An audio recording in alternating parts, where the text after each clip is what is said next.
노동법이라고 하는 거는 뭐 대표적으로 근로기준법이라는 법률이 있습니다. 근로자하고 사용자, 사용자는 이제 회사를 말해요. 근로자가 회사에 취업을 해서 이제 퇴사하는 데 이르기까지 전체적인 법률 관계들을 규정해 놓은 것이 노동법이라고 할 수가 있습니다. 이 채용절차법은 2014년에 이제 제정이 됐습니다. 이 법이 이제 왜 만들어졌냐, 이제 그거를 알 필요가 있는데요. 채용 절차에서 최소한의 공정성을 기하기 위함이다, 이렇게 규정을 해놓고 있습니다. 이 윤미향 의원이 발의한 이 채용절차법 개정안에 보면은 이 범위를 채용 절차에서의 최소한의 공정성을 기하기 위함이다라고 되어 있는데, 이 부분을 삭제를 하고 범위를 무한하게 이제 확장을 시켜놨어요. 그 대표적으로 이제 확대시킨 그 범위를 보면은 지금 현행법상으로는 그 회사가 요구하는 입사 지원서가 있는데요. 기재하도록 돼 있는 그런 내용들이 있어요. 항목들이 최소한으로 이제 규정해 놨는데, 윤미향 의원 개정안에 따르면은 이제 여기에다가 종교 이유를 또 집어넣고, 성적 지향이라든지 성별 정체성, 고용 형태, 이런 여러 가지 사유들을 다 포함시켜 놨습니다. 근데 이제 더 문제는 뭐냐면은, 제가 지금 말씀드린 부분은 입사 지원서에 이제 해당하는 부분인데, 면접 과정에서 질문을 하지 못하도록 하는 사항들을 조항을 신설해 놨습니다. 사용자가 이 근로자를 이제 채용하는 데 있어서 이 근로자가 과연 우리 회사에 잘 적응하고 잘 성장할 수 있는지 여부를 여러 가지 그 질문을 통해서 사용자 면접관은 아마 평가를 하게 될 겁니다. 근데 이런 여러 가지 이제 질문들 중에는 윤미향 개정안에서 금지하고 있는 그 34가지 사유가 불가피하게 포함될 수가 있는 그런 부분이 있죠. 사용자 입장에서는 상당한 채용하는 데 있어서 제약을 받게 될 것이고, 그리고 이것이 또 근로자 입장에서 봤을 때도 정의로운 채용 기회를 보장하는 그런 규제인가라는 점을 봤을 때 의문이 드는 것은 사실이죠. 만약에 이것을 위반하게 되면은 1,000만 원 이하의 과태료에 해당하는 제재 규정을 이제 해놨기 때문에 사실상 고용 영역에서의 차별금지법이다, 이렇게 평가를 할 수가 있습니다. 종교, 이제 개신교 기관이나 단체들, 신학교라든지 상당한 문제가 될 우려가 있습니다. 동성애를 옹호하는 자, 동성애를 지지하는 이런 사람들에 대해서 그 교직원으로 채용할 수 없다라고 이제 규정을 하고 해놓은 부분도 있고, 만약에 그런 사람이 있다면은 징계까지 가능한 것으로 교단법에 규정해 놓은 교단들이 많이 있습니다. 그런데 새로운 직원을 채용할 경우에 그럼 그 확인하는 과정에서 성적 지향이라든지 성별 정체성과 같은 사유들에 대한 질문을 하지 않을 수가 없는데, 만약에 이런 질문들을 하지 못하게 되면은 같은 신앙과 같은 신념을 가진 직원을 채용하는 데 있어서 상당한 제약을 받게 될 수가 있습니다. 네, 저는 법을 공부하는 입장에서 국민의 기본권을 상당히 침해한다는 점에서 법률적으로 심각한 문제가 있다라는 점을 이제 알게 됐고, 신앙의 자유를 굉장히 억압하는 그런 측면이 있기 때문에 위헌적이고 반민주적인 차별금지법 반대합니다.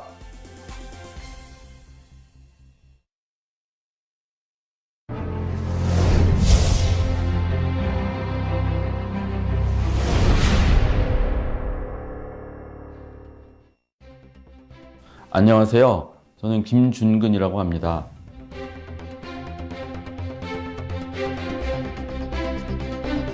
노동법이라고 하는 거는 뭐 대표적으로 근로기준법이라는 법률이 있습니다.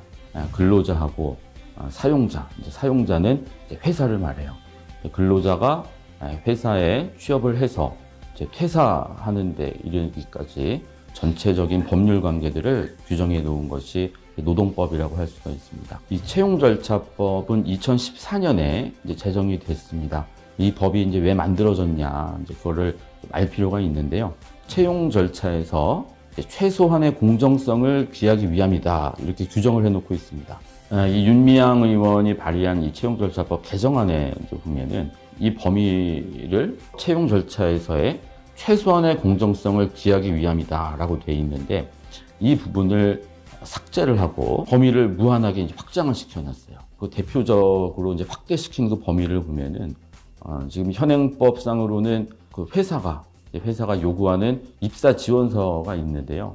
기재하도록 돼 있는 그런 내용들이 있어요. 항목들이 최소한으로 이제 규정해 놨는데, 윤미향 의원 개정안에 따르면은 이제 여기에다가 종교 이유를 또 집어넣고, 성적 지향이라든지 성별 정체성, 고용 형태, 이런 여러 가지 사유들을 다 포함시켜 놨습니다. 근데 이제 더 문제는 뭐냐면은, 제가 지금 말씀드린 부분은 입사 지원서에 이제 해당하는 부분인데, 면접 과정에서 질문을 하지 못하도록 하는 사항들을 조항을 신설해 놨습니다. 사용자가 이 근로자를 이제 채용하는 데 있어서 이 근로자가 과연 우리 회사에 잘 적응하고 잘 성장할 수 있는지 여부를 여러 가지 그 질문을 통해서 사용자, 면접관은 아마 평가를 하게 될 겁니다. 근데 이런 여러 가지 이제 질문들 중에는 윤미향 개정안에서 금지하고 있는 그 34가지 사유가 불가피하게 포함될 수가 있는 그런 부분이 있죠. 사용자 입장에서는 상당한 채용하는 데 있어서 제약을 받게 될 것이고, 그리고 이것이 또 근로자 입장에서 봤을 때도 정의로운 채용 기회를 보장하는 그런 규제인가라는 점을 봤을 때 의문이 드는 것은 사실이죠. 만약에 이것을 위반하게 되면은 1,000만 원 이하의 과태료에 해당하는 제재 규정을 이제 해놨기 때문에 사실상 고용 영역에서의 차별금지법이다, 이렇게 평가를 할 수가 있습니다. 종교, 이제 개신교 기관이나 단체들, 신학교라든지 상당한 문제가 될 우려가 있습니다. 동성애를 옹호하는 자, 동성애를 지지하는 이런 사람들에 대해서 그 교직원으로 채용할 수 없다라고 이제 규정을 하고 해놓은 부분도 있고, 만약에 그런 사람이 있다면은 징계까지 가능한 것으로 교단법에 규정해 놓은 교단들이 많이 있습니다. 그런데 새로운 직원을 채용할 경우에 그럼 그 확인하는 과정에서 성적 지향이라든지 성별 정체성과 같은 사유들에 대한 질문을 하지 않을 수가 없는데, 만약에 이런 질문들을 하지 못하게 되면은 같은 신앙과 같은 신념을 가진 직원을 채용하는 데 있어서 상당한 제약을 받게 될 수가 있습니다. 네, 저는 법을 공부하는 입장에서 국민의 기본권을 상당히 침해한다는 점에서 법률적으로 심각한 문제가 있다라는 점을 이제 알게 됐고, 신앙의 자유를 굉장히 억압하는 그런 측면이 있기 때문에 위헌적이고 반민주적인 차별금지법 반대합니다.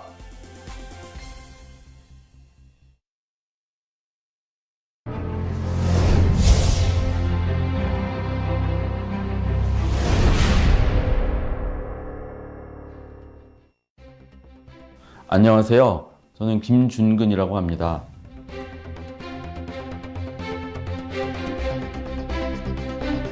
노동법이라고 하는 거는 대표적으로 근로기준법이라는 법률이 있습니다. 근로자하고 사용자, 사용자는 회사를 말해요. 근로자가 회사에 취업을 해서 퇴사하는 데 이르기까지 전체적인 법률 관계들을 규정해 놓은 것이 노동법이라고 할 수가 있습니다. 이 채용절차법은 2014년에 제정이 됐습니다.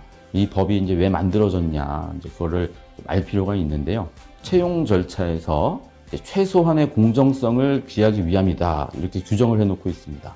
이 윤미향 의원이 발의한 이 채용절차법 개정안에 보면은 이 범위를 채용 절차에서의 최소한의 공정성을 기하기 위함이다라고 되어 있는데, 이 부분을 삭제를 하고 범위를 무한하게 확장을 시켜놨어요. 그 대표적으로 확대시킨 그 범위를 보면은 지금 현행법상으로는 그 회사가 요구하는 입사 지원서가 있는데요. 기재하도록 돼 있는 그런 내용들이 있어요. 항목들이 최소한으로 이제 규정해 놨는데, 윤미향 의원 개정안에 따르면은 이제 여기에다가 종교 이유를 또 집어넣고, 성적 지향이라든지 성별 정체성, 고용 형태, 이런 여러 가지 사유들을 다 포함시켜 놨습니다. 근데 이제 더 문제는 뭐냐면은, 제가 지금 말씀드린 부분은 입사 지원서에 이제 해당하는 부분인데, 면접 과정에서 질문을 하지 못하도록 하는 사항들을 조항을 신설해 놨습니다. 사용자가 이 근로자를 이제 채용하는 데 있어서 이 근로자가 과연 우리 회사에 잘 적응하고 잘 성장할 수 있는지 여부를 여러 가지 그 질문을 통해서 사용자, 면접관은 아마 평가를 하게 될 겁니다. 근데 이런 여러 가지 이제 질문들 중에는 윤미향 개정안에서 금지하고 있는 그 34가지 사유가 불가피하게 포함될 수가 있는 그런 부분이 있죠. 사용자 입장에서는 상당한 채용하는 데 있어서 제약을 받게 될 것이고, 그리고 이것이 또 근로자 입장에서 봤을 때도 정의로운 채용 기회를 보장하는 그런 규제인가라는 점을 봤을 때 의문이 드는 것은 사실이죠.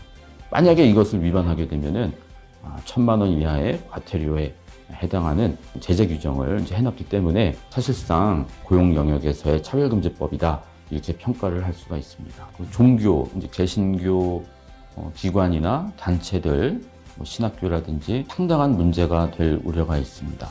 동성애를 옹호하는 자, 동성애를 지지하는 이런 사람들에 대해서 그 교직원으로 채용할 수 없다라고 이제 규정을 하고 해놓은 부분도 있고, 만약에 그런 사람이 있다면은 징계까지 가능한 것으로 교단법에 규정해 놓은 교단들이 많이 있습니다. 그런데 새로운 직원을 채용할 경우에 그럼 그 확인하는 과정에서 성적 지향이라든지 성별 정체성과 같은 사유들에 대한 질문을 하지 않을 수가 없는데, 만약에 이런 질문들을 하지 못하게 되면은 같은 신앙과 같은 신념을 가진 직원을 채용하는 데 있어서 상당한 제약을 받게 될 수가 있습니다. 네, 저는 법을 공부하는 입장에서 국민의 기본권을 상당히 침해한다는 점에서 법률적으로 심각한 문제가 있다라는 점을 이제 알게 됐고, 신앙의 자유를 굉장히 억압하는 그런 측면이 있기 때문에 위헌적이고 반민주적인 차별금지법 반대합니다.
차별금지법 바로알기 아카데미 시청자 여러분, 안녕하십니까?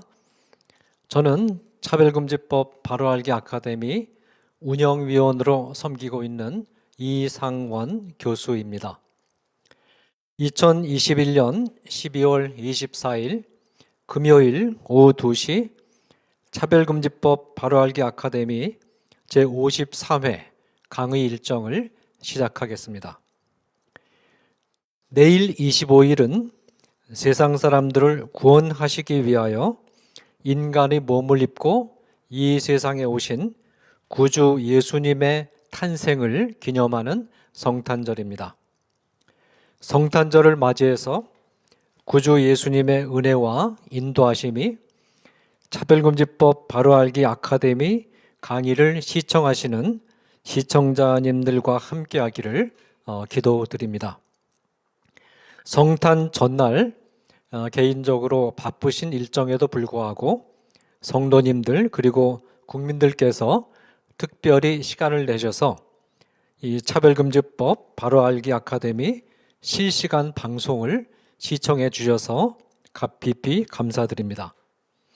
현재 차바 강의는 276개 채널에서 358만 명의 독자들이 구독을 하고 계시는 중입니다. 더 많은 채널들과 구독자들이 차별금지법의 진실을 알리는 이 강의에 참여할 수 있도록 독려해 주시면 고맙겠습니다. 실시간 방송 시청을 놓치신 분들은 연결된 교회 채널이나 유튜브 등을 통해서 나중에라도 꼭 방송 시청을 해 주시면 고맙겠습니다. 지난주에는 원대연 목사님의 강의를 통해서 경남 지역에서 차별금지법과 인권조례를 성공적으로 막아낸 생생한 활동 현장에 대해서 들을 수 있었고, 차별금지법 제정 시도를 막아내는 일은 교회가 주도하여 수행해야 될 사명이라는 사실을 배울 수 있었습니다. 원대현 목사님은 우리에게 두 가지 중요한 가르침을 주셨습니다. 첫째로, 원대현 목사님은 차별금지법과 인권조례의 제정에 항의하는 의미에서 삭발을 하시면서 이 삭발을 하는 또 다른 중요한 의미 가운데 하나는 동성애에 빠져 있는 한국 사회, 그리고 한국 사회를 보다 거룩한 사회로 변화시키는 일에 앞장서야 할 한국 교회가 하나님 앞에서 거룩한 삶을 살아오지 못한 데 대해서 회개하는 마음의 표현임을 강조하셨습니다. 기독교인들은 다중적인 연대성 안에 있습니다. 우선 첫째로 기독교인들은 신자들의 공동체의 인체인 교회의 일원으로서 성도들과 깊은 연대 관계 안에 있는 자들입니다. 교회는 고린도전서 12장에서 몸에 비유되고 있습니다. 교회는 몸이고 성도들은 몸의 지체들입니다. 한 몸 안에서 지체들은 아주 긴밀한 유기적 연관 안에 있기 때문에 하나의 지체의 기쁨은 다른 모든 지체의 기쁨이 되고, 하나의 지체의 아픔은 다른 모든 지체의 아픔이 됩니다. 또 몸으로서 교회의 지체들 가운데 어느 한 지체가 하나님 앞에 죄를 범했다면 다른 모든 지체가 함께 죄를 고백하고 함께 회개해야 됩니다. 또 다른 한편으로 기독교인은 국가 공동체에 속한 국민으로서 다른 국민들과 긴밀한 유기적 연관 안에 있습니다. 이 유기적 연관 관계 안에서 어느 국민의 기쁨, 아픔, 죄는 국민의 일원인 기독교인의 기쁨, 아픔, 그리고 죄로 인식되어야 합니다. 따라서 일부 한국 국민들이 동성애라는 죄에 빠져 있고, 이 동성애를 정당화하는 교육을 시행하고 법을 제정하고자 하는 죄를 범할 때 우리 기독교인들은 이사야 선지자가 유다 백성들의 죄를 자기 죄로 고백하고 회개했던 것처럼 우리 자신들의 죄로 고백하고 하나님 앞에 회개할 수 있어야 되겠습니다. 셋째로, 기독교인들은 아담과 하와를 공동 조상으로 모신 아담과 하와의 혈통에서 태어난 후손으로서 인류라는 거대한 하나의 가족 공동체의 지체로서 인류적 연대성 안에 있습니다. 따라서 기독교인들은 인류의 문제를 자신의 문제로 인식하고 책임을 느끼는 태도를 가져야 됩니다. 현재 동성애 문제는 한국 사회만의 문제가 아니라 서구 사회 전체를 침몰시키고 있는 인류 전체의 문제입니다. 하나님은 동성애를 근절하지 못한 인류 사회에 대해서 인류 사회 차원에서 책임을 물으실 것이며, 그것은 인류 문명에 대한 심판이 될 것입니다. 따라서 기독교인들은 인류 공동체의 일원으로서 동성애 문제에 대해서 나의 문제로 인식하고 전 세계가 범하고 있는 동성애의 죄에 대해서 회개할 수 있어야 되겠습니다. 우리가 한국 사회를 동성애의 사슬로부터 해방시키고자 하는 노력은 곧 인류 사회를 동성애로부터 해방시키고자 하는 노력의 다름 아니다라는 사실을 우리가 잊어서는 안 되겠습니다. 둘째로, 원대현 목사님은 차별금지법 제정 차단을 위한 사회적 노력이 바로 교회에게 주어진 소명임을 바르게 인식하셨습니다. 이 원대원 목사님은 정통 개혁 신학을 추구하는 고신교단 소속 목사님으로서 철저하게 정통적이고 개혁주의적이고 보수적인 신학의 터전에서 목회를 해오신 분이십니다. 그동안 우리 사회에는 정통신학에 근거한 목양에 힘써 오신 분들이 사회 문제에 무관심하다라는 그런 인식이 오랫동안 강하게 퍼져 있었습니다. 그러나 이 원대원 목사님은 정통적이고 복음적인 터전 위에서 목양에 힘써 오시면서도 동시에 사회적인 차원에서 하나님의 창조 질서와 규범적 질서에 반하는 정책이 나타날 때 이 정책을 시정하는 사회적 실천운동에 적극적으로 나서고 계십니다. 원대원 목사님은 정통신앙 곧 오르토독스의 정통적인 사회적 실천, 오르토 프락시스가 수반되어서 건강한 통전적 균형을 이루는 목회자와 교회상을 만들어가고 계시며 이 같은 모델은 한국 교회사에 있어서 매우 중요한 하나의 이정표가 될 것으로 확신합니다. 자, 오늘은 소장파 법률 전문가를 모시고 우리 현재 한국 사회에서 또 교계에서 시급한 차별금지법 관련 문제에 대해서 강의를 듣게 되었습니다. 오늘 우리가 모시고 강의를 듣게 될 강사님은 김준근 박사님이십니다. 김준근 박사님은 노동법 분야에서 법학 박사 학위를 취득하셨으며 현재 법무법인 INS 연구위원으로 일하고 계시며 한국산업기술대학교 겸임교수로 강의를 진행하고 계십니다. 김준근 박사님은 복음법률가회 운영위원 겸 간사로서 중요한 역할을 담당하고 계시며 차별금지법 바로알기 아카데미 운영위원, 복음경제인회와 복음언론인회의 운영위원으로도 섬기고 계십니다. 현재 차별금지법 제정이 많은 논란의 대상으로 떠오르자 차별금지법이 아닌 것처럼 위장하여 우회적으로 차별금지법과 동일한 효과를 얻고 차별금지법 제정을 위한 하위법적인 터전을 깔아두는 법안 발의가 계속되고 있습니다. 그 가운데 하나가 채용절차법 개정안입니다. 김준근 박사님께서 바로 이 채용절차법 개정안이 어떻게 동성애에 관련된 금지 조항들을 숨기고 있는가 하는 것을 법률 전문가 입장에서 예리하게 분석하는 강의를 해 주시겠습니다. 김준근 박사님을 모실 때 뜨거운 박수로 환영해 주시면 고맙겠습니다.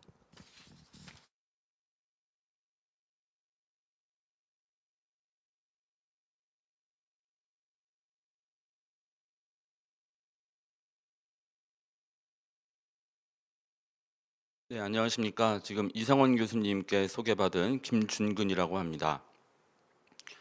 오늘 저는 이 고용 영역에 들어온 차별금지법, 윤미향 의원이 대표 발의한 채용절차법 개정안이 가지는 이 문제점에 대해서 좀 소개해드리고자 합니다.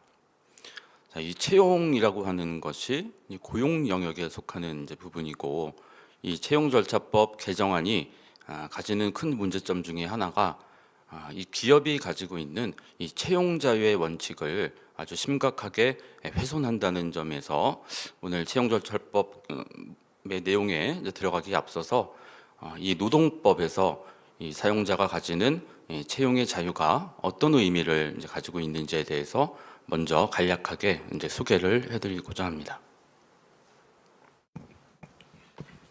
자, 이 노동법이라고 하는 거는요, 이제 근로자의 근로관계 전반에 대해서 규율하고 있는 여러 가지 법 규범의 총체를 말합니다.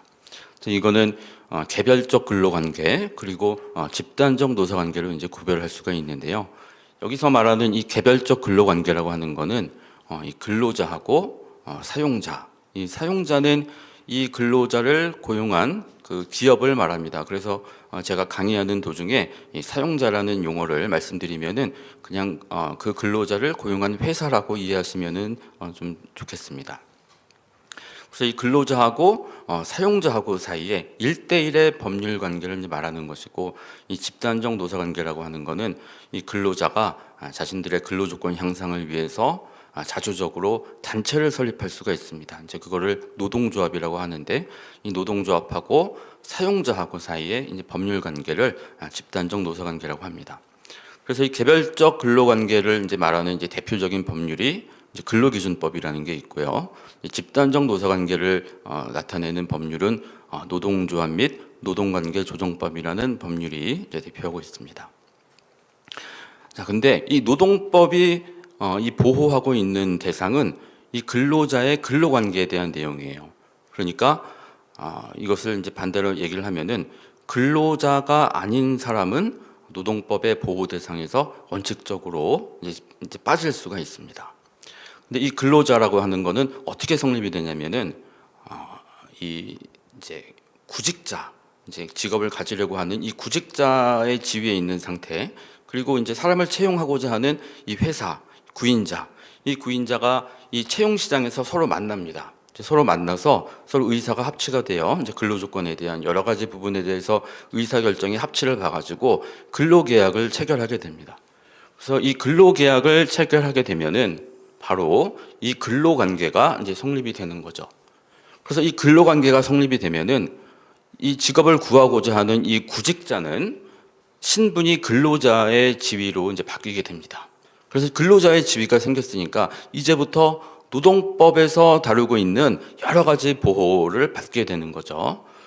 그래서 여기 보시면은 근로관계 전반에 대해서 중첩적인 보호를 받는다라고 되어 있고, 임금에 대한 부분, 근로시간, 예를 들어서 우리 근로기준법에 보면은 일주일에 40시간을 초과할 수 없도록 그 근로시간의 제한을 설정해 두고 있습니다. 그리고 휴식은 우리 근로기준법에 보면은 하루에 4시간 근무할 때마다 30분 이상의 휴식 시간을 주도록 하고 있고, 그다음에 일주일 동안의 근로일을 다 개근하게 되면은 주휴일도 이제 주도록 하고 있습니다. 그리고 그 근로자가 근무한 기간에 따라서 비례적으로 이제 연차 휴가가 발생하게 되고, 또 특별히 이 여성 근로자 같은 경우에는 특별한 보호를 이제 받게 됩니다. 그 여성 근로자 같은 경우에는 임신을 하게 되면은 그 임신과 관련된 이제 병원 검진을 받을 수 있는 이제 기회가 보장되어 있고, 출산을 하게 되면은 출산을 전후해서 휴가를 받을 수가 있습니다. 그리고 이제 자녀를 양육하는 데 있어서 그 여성 근로자를 포함해서 그 배우자까지 육아휴직을 쓸 수 있도록 이렇게 법에서 배려를 해주고 있습니다. 그리고 무엇보다 이 노동법에서 강력하게 근로자를 보호하고 있는 내용은 뭐냐면은 바로 이 해고를 포함한 근로자한테 불이익 조치를 하지 못하게 제한을 두고 있다는 점입니다. 우리 법에 보면은 정당한 이유 없이 근로자에 대해서 감봉이나 정직이나 해고와 같은 이런 불이익 처분을 할 수가 없습니다.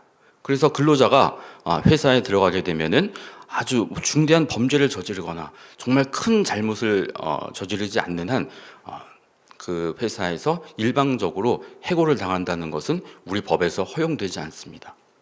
자, 이렇게 이 그 노동법에서는 이 근로관계가 형성이 되면은 그 근로자에 대해서 여러 가지 사항에 대해서, 근로관계 전반에 대해서 아주 강력하게 보호를 하는 태도를 가지고 있습니다. 그리고 이 직원을 채용하고자 했던 이 구인자는 근로관계가 성립이 되면은 법률적으로 사용자라는 지위에서 이제 노동법상의 사용자 책임을 이제 부담하게 된다는 거죠. 자, 그래서 지금 여기까지가 이 노동법이 보호하고 있는 대상, 근로자의 근로관계입니다.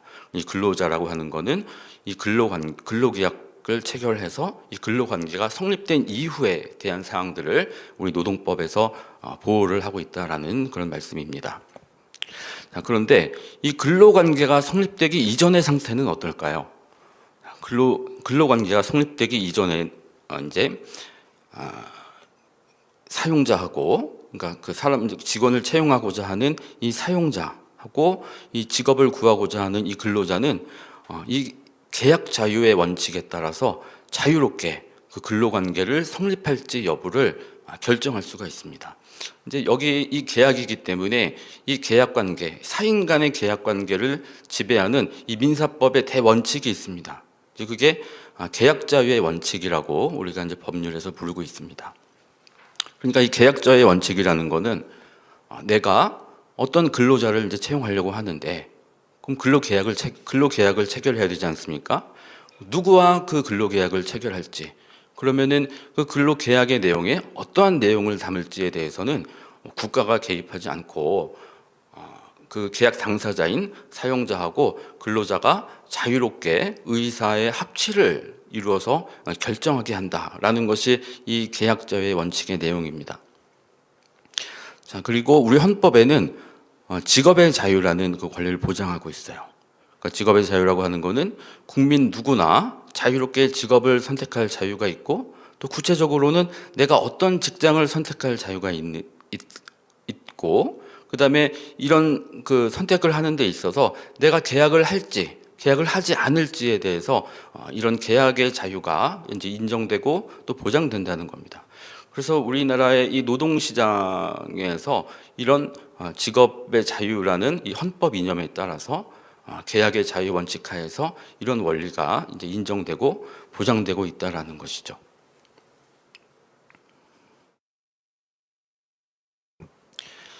자, 그래서 이 근로관계 성립하는 데 있어서는 근로자와 사용자는 이 계약 자유의 원칙의 아래에 있다라고 이제 볼 수가 있습니다. 그래서 이 계약 자유의 원칙에 따르면은 어떤 근로자를 채용할 것인가, 이거는 사용자의 경영이 직결되는 상황입니다. 자, 근로자가 그 회사에 들어가 가지고 아주 일도 열심히 하고 그 회사에 잘 적응을 해서 정말 그 회사 발전에 기여를 하는 그런 경우도 있을 수가 있고, 아니면은 근로자가 업무 성과도 굉장히 낮고 회사 조직 문화를 굉장히 해치는 그런 경우도 있을 수가 있습니다. 이런 거는 모두 다 그 채용을 결정한 사용자가 고스란히 그런 위험 부담을 다 떠안게 되기 때문에 그 어떤 누군가를 채용할지 여부의 자유는 사용자의 자유와 재량에 맡기는 것이 바로 이 채용자의 원칙의 내용이다라고 볼 수가 있습니다. 그래서 이 근로관계가 성립되기 이전에 이 계약자의 원칙 하에서는 이 사용자는 경영권에 기초한 이 채용의 자유를 가진다는 것이고, 이제 근로자는 직업 선택의 자유에 따라서 결과적으로 이 사용자와 근로자 두 당사자가 자유로운 의사 합치에 따라서 이 근로계약이 이제 체결된다라는 것이죠. 그래서 이 노동법이 보호하는 대상은 이 근로관계가 성립된 이후에 대해서 보호하는 것이고, 근로관계가 성립되기 이전에 대해서는 여전히 사용자한테 이 계약자의 원칙에 따라서 채용의 자유가 이제 보장된다는 것이 그 내용이라고 할 수가 있습니다. 자, 그러면은 우리 노동법학에서 얘기하는 이 채용 자유는, 채용의 자유라고 하는 거는 어떻게 좀 구체화할 수 있는가? 여기 지금 기재되어 있는 내용이 노동법학에서 사용하고 있는, 이제 노동법을 공부하고 있는 많은 분들이 사용하는 교과서에 기재된 내용입니다.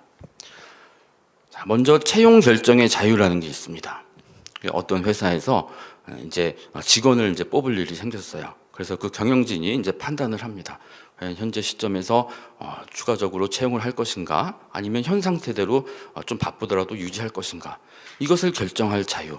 채용을 결정할 것인가, 아니면은 좀 더 채용을 하지 않을 것인가, 이것을 결정할 자유가 이제 있다는 것이고, 만약에 채용을 하게 되면은 몇 명이나 채용할 것인가라고 하는 이 채용 결정의 자유로부터 이제 시작하게 된다는 겁니다. 그 다음에 이제 두 번째로는 모집 방법 결정의 자유가 있습니다.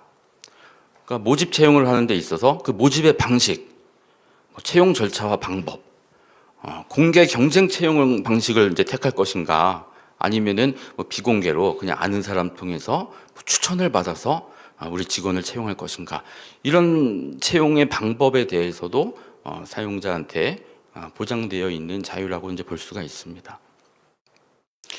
그다음에 세 번째는 조사의 자유라는 것이 있습니다. 그러니까 근로자를 채용하고자 하는 그 기업 입장에서는 정말 우리 회사에 잘 적응하고 잘 성장하고 또 우리 회사의 성장과 발전에 함께 기여할 수 있는 아주 우수한 인재를 뽑으려고 하는 게 당연한 원리이겠죠.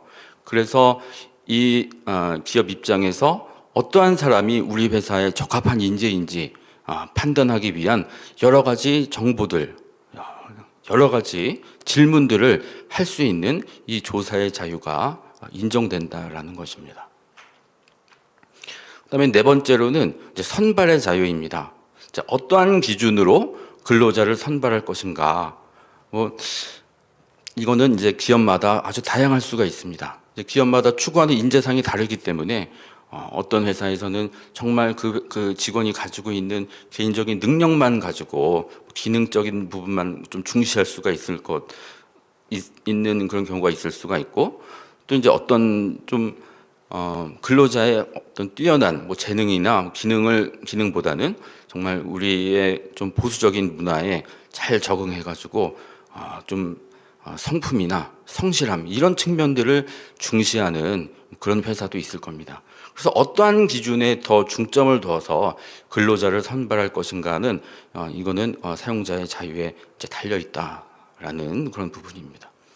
그리고 마지막으로 이 계약 체결의 자유라고 하는 거는 이제 최종적으로 어떤 근로자를 최종적으로 채용할 것인가 이것을 결정할 수 있는 자유를 말하는 것이고, 어떤 특정인과 근로계약을 체결하도록 강제되지 않는다는 그런 자유를 얘기를 하고 있는 것입니다. 그래서 이렇게 노동법에서 말하고 있는 채용의 자유는 채용 결정의 자유부터 시작해가지고 모집 방법과 조사, 자유롭게 그 구직자의 정보에 대해서 알아볼 수 있는 자유, 그다음에 어떠한 기준에 중점을 둬서 선발할 것인가를 결정할 수 있는 자유, 이런 것들을 좀 보장하고 있다는 그런 부분입니다.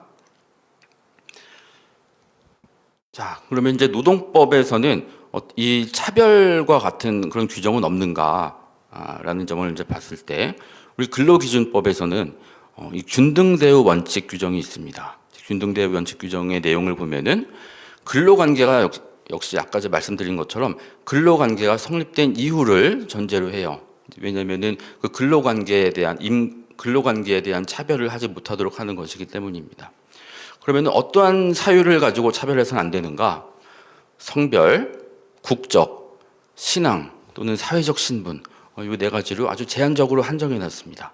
그래서 이런 사유를 가지고는 근로관계에 관한 임금 등 근로조건에 있어서 차별적 처우를 하는 것이 이제 금지된다라는 것이죠. 그러니까 이 근로관계라고 하는 거는 근로계약 관계가 성립된 이후에 발생하는 사항들을 얘기를 하는 겁니다. 그러니까 모집 채용 단계에서의 차별은 이 근로기준법에서 규정하고 있지는 않습니다.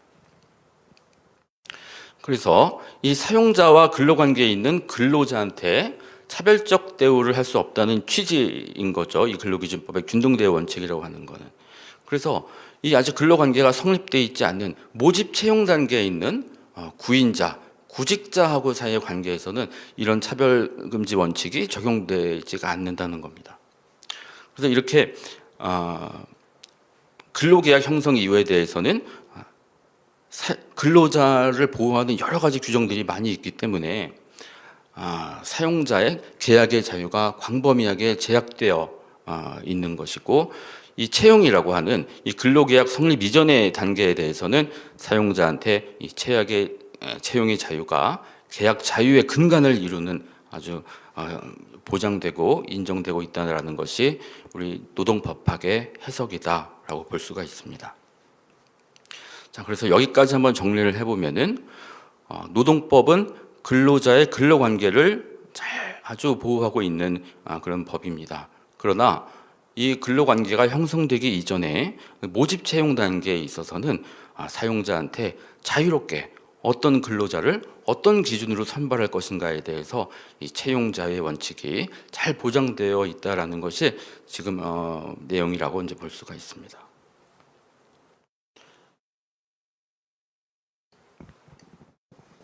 자, 이제 이 채용 절차법에 대해서 한번 살펴보겠습니다.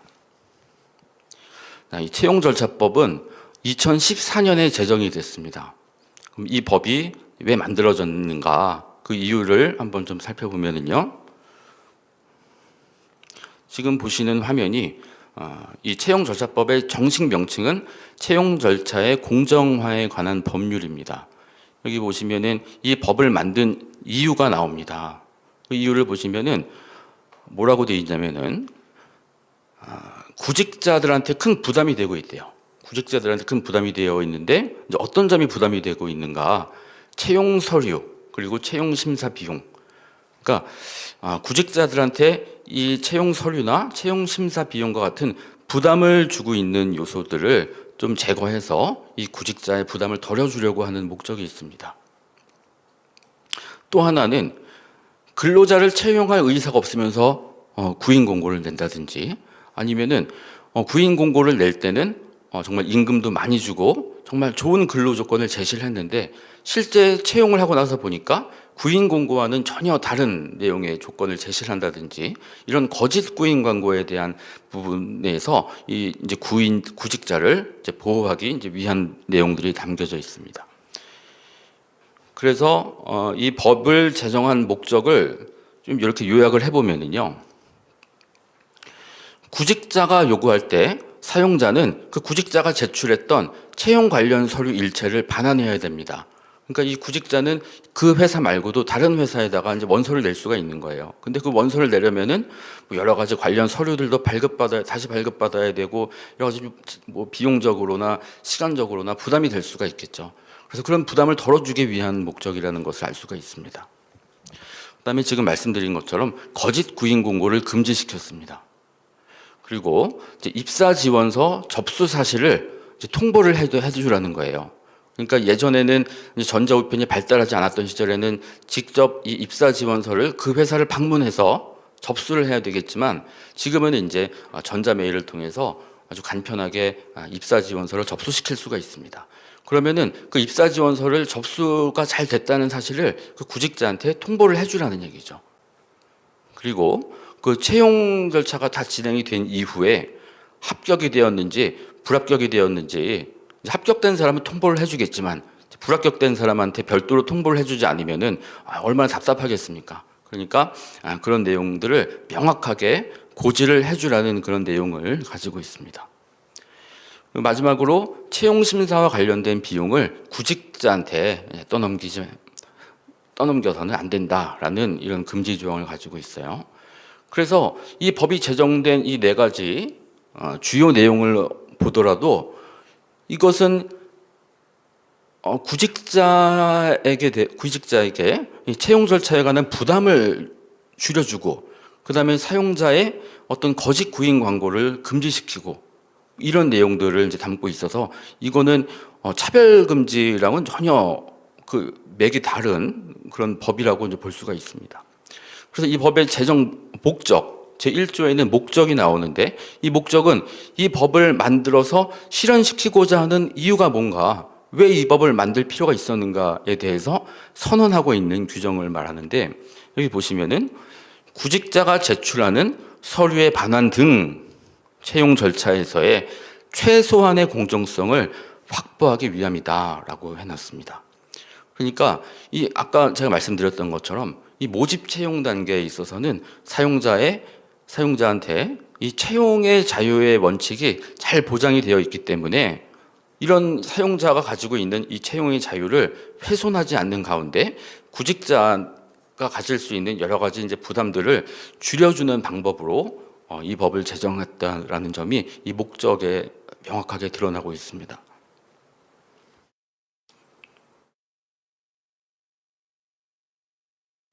자, 이 법이 이제 2014년에 제정된 이후에 한 번 개정이 됐습니다. 그래서 현재 지금 존재하는 이 채용절차법은 이 2019년에 개정된 법이라고 볼 수가 있죠. 2019년에 이 법이 왜 개정이 되었는가라는 점을 볼 때 그 당시에 여러 가지 채용 비리 사건이 사회적으로 문제가 됐습니다.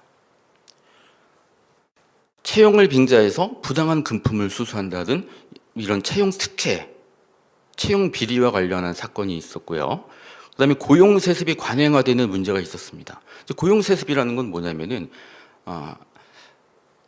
노동조합하고 사용자하고 사이에 그 집단적 노사가 이제 잠깐 언급해드렸는데 그 둘 사이에 계약이 있습니다. 이제 그것을 단체 협약이라고 하는데 그 단체 협약의 내용 중에서 이런 내용이 있다는 거예요. 그러니까 근로자를 채용할 때는 누구한테나 공정하게 기회를 부여해 줘야 되는데 그 단체 협약의 규정의 내용을 보면은 조합원이 퇴직한 경우 그 조합원의 직계 가족 중 1인에 대해서는 우선적으로 채용하는 것을 원칙으로 한다라는 내용이 사용자하고 노동조합하고 사이에 계약으로 이제 만들어진 겁니다. 그러니까 그 공개 경쟁 채용의 방식이 아니라 이 조합원의 자녀라는 이유로 이제 우선적으로 채용이 이제 보장이 되는 거니까 이것이 이제 고용 세습이라는 용어로 이제 그 당시에 이제 사회적으로 많은 이제 논란이 됐던 적이 있었습니다. 그다음에 채용 강요. 이제 원청 회사가 있는데 이 원청의 일을 도와주는 협력업체가 있어요. 근데 원청의 직원을 이 협력업체에다가 낙하산식으로 이렇게 채용을 하라라고 이제 강요하는 그런 이제 사례들도 있었다는 겁니다. 그래서 이런 모든 이 채용을 공정성을 해치는 이런 부조리한 상황들이 청년들한테 공정한 취업 기회를 박탈하고 건전한 고용 질서와 사회 통합을 저해하는 요소로 작용하고 있다. 그래서 이 법의 내용을 조금 보완할 필요가 있겠다라고 해서 이 법이 개정이 되게 되었습니다. 그래서 이 법이 개정된 내용을 보면은 이 두 가지로 좀 요약을 해볼 수가 있는데요. 채용에 관한 부당한 청탁, 압력, 강요 이런 행위들을 금지하고 있고 금품이나 물품, 향응 이런 재산상 이익을 제공하고 또 수수받는 이런 행위들을 이제 금지했습니다. 이거는 당시에 이제 하태경 의원안이 이제 발의한 그 개정안이 반영된 내용이고요. 이제 두 번째는 입사 지원서에 이 사진 부착, 그러니까 용모를 입사 지원서에다가 요구하지 못하게 했습니다. 용모라고 하는 거는 입사 지원서에다가 이제 사진을 부착하라는 거죠. 그리고 키와 체중과 같은 신체적 조건, 그리고 출신 지역, 직계 준비 속의 재산 상황 이런 사항들을 입사 지원서에 기재하지 않도록 금지를 시켜놨습니다. 이제 이거는 당시 한정혜 의원이 발의한 그 개정안의 내용이 좀 반영돼. 그래서 이 두 가지가 반영이 돼가지고 2019년에 이 채용절차법이 개정이 됐습니다. 근데 이 두 번째 입사 지원서에 어떤 특정한 사유들을 기재를 금지하기 시작하면서 여기서 기초적 아주 개별적인 상황이긴 하지만 차별금지 사유가 서서히 이제 확대되기 시작하게 되었습니다.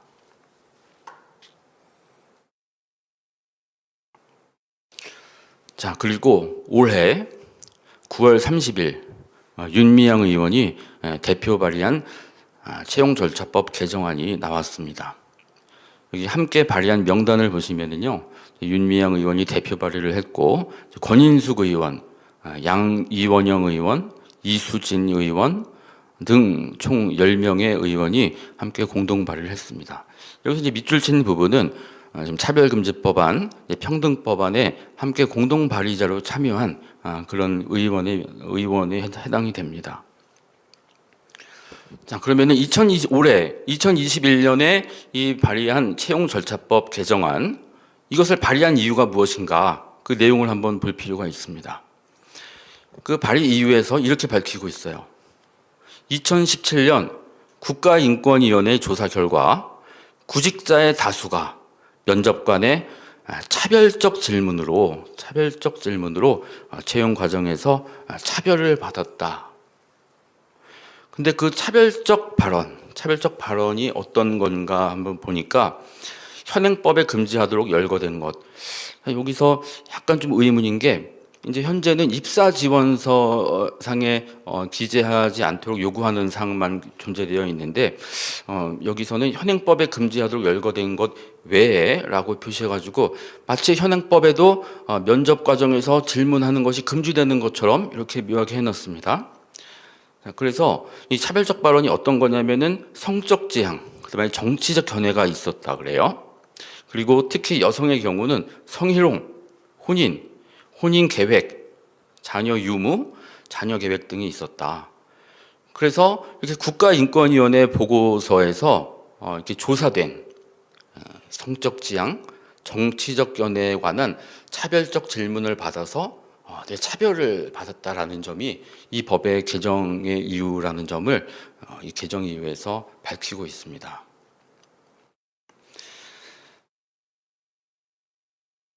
자, 이 개정안의 주요 내용을 보면은 총 6가지 정도로 좀 분류를 할 수가 있는데요. 이 구체적인 내용에 대해서는 이제 다음 화면부터 나오니까 그 다음 화면에서 구체적인 조문 내용과 함께 보시는 게 좀 좋을 것 같습니다. 자, 먼저 이 법의 목적에서 구직자가 제출하는 채용 서류의 반환 등으로 공정성의 확보 범위를 한정적으로 규정한 부분을 삭제해 놨습니다. 여기 좌측에 보시는 이 부분이 이제 현행 규정이에요. 그리고 오른쪽에 있는 것이 윤미향 의원이 발의한 개정안의 내용입니다. 여기 밑줄 친 부분을 바꿨다는 거예요. 밑줄 친 부분 보시면은 채용 과정에서 구직자가 제출하는 채용 서류의 반환 등 채용 절차에서의 최소한의 이 부분을 다 삭제를 시키고 이것을 어떻게 바꿨냐면은 채용 과정에서 발생할 수 있는 차별적인 요소를 제거하고 채용 절차에서의 이런 식으로 바꿨습니다. 그러니까 종전에 지금 이 현행법, 이 채용절차법이 만들어진 것이 최소한, 그러니까 이 모집 채용 단계에서 사용자한테 채용의 자유를 폭넓게 보장해주고 있는 것에서 이 법 개정안은 갑자기 여기서 차별적인 그 최소한의 공정성이라는 용어를 삭제하고 차별적인 요소를 제거하기 위함이다 라고 해서 이 목적을 완전히 바꿔버려서 이 채용절차법의 본래 그 취지와 목적이 살짝 틀어집니다. 그래서 이 목적이 바뀜으로써 이 법이 차별적인 요소를 제거한다고 했으니까 어떠한 내용들을 차별해서는 안 되든지 그 차별금지 사유들이 주르륵 나온다는 것을 우리가 좀 예측을 할 수가 있습니다. 자, 두 번째는 이 법의 적용 범위를 모든 사업장으로 확대를 했습니다. 지금 현재는 상시 근로자 30명 이상의 근로자를 사용하는 사업장에 대해서만 적용을 했지만 이 개정안에서는 모든 사업장, 그러니까 근로자를 1명 이상 채용하고 있는 그런 모든 사업장에 전면적으로 적용을 하겠다라는 겁니다. 그다음에 세 번째 보시면은 이 조항은 신설을 해놨어요. 그러니까 종전의 법률에 지금 현재 현행법에서는 존재하지 않는 그런 규정입니다. 그 내용을 보면은 정부가 지정하는 기관 또는 단체가 구직자 또는 구인자에게 채용 절차 공정화를 위해서 컨설팅이나 교육 등을 하는 경우 그에 필요한 행정적, 재정적 지원을 할 수 있도록 그 근거를 만들어 놨습니다. 그래서 저는 이 그 조항을 보면서 나중에 어떤 점이 우려가 되냐면은 이제 나중에 나오겠지만 이 법에서는 그 입사 지원서하고 이제 면접 과정에서 총 33가지, 이제 29가지 범주에 있는 33가지의 이제 구체적인 사유에 대해서 입사 지원서에 기재하지도 말고, 그다음에 면접 과정에서 묻지도 말고 발언 자체를 이제 하지 말라라는 이제 그 내용을 가지고 있는데요. 만약에 이 정부가 지정하는 기관 또는 단체에서 국가가 이렇게 그 관련 채용과 관련된 교육을 할 수 있도록 행정적, 재정적 지원을 한다는 거는 나중에 근로자를 채용하고자 하는 그런 기업에 대해서 그 채용에 면접관으로 참여하는 그 면접관에 대해서 이런 정부가 지정하는 기관이나 단체가 시행하는 교육을 반드시 받은 자로 그 면접관을 써야 된다. 이런 식으로 좀 확대가 되는 것은 아닌지 좀 우려되는 조항이라고 좀 생각이 됐습니다.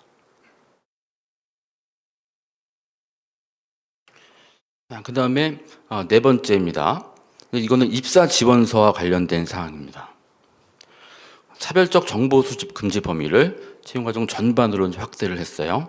지금 현행법에서는 입사 지원서에 기재가 금지되고 있는 사항은 용모, 키, 체중 이런 신체적 조건하고 잠깐 다음 페이지를 보시면은 구직자 본인의 출신 지역, 혼인 여부, 재산 이런 사항들에 대해서만 그 기재를 하지 못하도록 하고 있습니다. 근데 이 개정안에서는 성별, 용모, 키, 체중 장애 이런 내용들을 추가했고요. 그다음에 연령, 혼인 여부, 혼인 계획, 가족 및 가구의 형태와 상황, 임신 및 출산, 학력 및 출신 학교, 출신 지역, 출신 국가, 출신 민족, 인종, 국적, 피부색, 언어, 성적 정체성, 그리고 성적 지향, 종교, 정치적 견해, 사상, 노동조합에 대한 견해, 재산, 형의 효력이 실효된 전과, 고용 형태, 병력 또는 건강 상태, 이 사회적 신분, 이게 총 33가지 구체적인 개별 사유에 대해서 입사 지원서에서 요구하지 못하도록 이렇게 규정을 만들어 놨습니다. 그다음에 이 다섯 번째는 아까는 이제 입사 지원서에 해당되는 부분이고 이 다섯 번째는 면접 시험입니다. 면접 시험 중에 아까 제가 말씀드렸던 그 33개 사항에 대해서 질문을 할 수가 없습니다. 그리고 발언 자체를 할 수가 없습니다. 그러니까 면접 과정 중에서 이 사항들에 대해서 발언 자체를 할 수가 없고 이제 묻지도 말라는 거예요. 그 이제 취업 준비생 그 구직자한테. 그래서 만약에 이것을 위반하게 되면은 과태료 조항을 이제 신설을 해가지고 그 질문을 한 자에 대해서는 1,000만 원 이하의 과태료를 부과한다는 이런 법적 제재 조항을 이제 만들어놨습니다. 여기 보시는 29개 범주, 33개 차별금지 사유들을 잘 유심히 봐주시면 좋겠습니다. 자, 이러한 채용절차법 개정안이 가지고 있는 문제는 이제 가장 먼저 말씀드리고 싶은 거는 채용절차법 본래 취지에 반하는 그 과도한 규제성을 띠고 있다라는 점입니다. 아까도 잠깐 말씀드렸지만 이 2014년에 이 채용절차법이 처음 제정된 취지는 이 채용시장이라는 이 사적 자체 영역내에서 사용자의 채용의 자유를 보장하는 가운데 구직자의 부담을 줄이고 구직자의 권리를 보호하기 위함이다라는 점을 우리가 확인을 했었습니다. 여기 밑에 보시면은 채용절차법 공정화에 관한 법률 제 목적에서 이 노란색으로 표시된 부분, 이 부분이죠. 그리고 이제 법이 한 차례 개정이 됐는데 이 법은 이 개정의 타당성이 있다라고 생각이 됩니다. 왜냐하면은 취업 청탁이나 금품수수와 같은 채용 비리는 정말 그 공정한 채용 경쟁 질서를 저해시키는 요소이고 이것을 근절시켜야만 공정한 채용 이 시장 통해서 이 청년 수많은 취업 준비생들에게 공정한 취업 기회를 마련할 수 있는 부분이라고 평가될 수가 있기 때문입니다.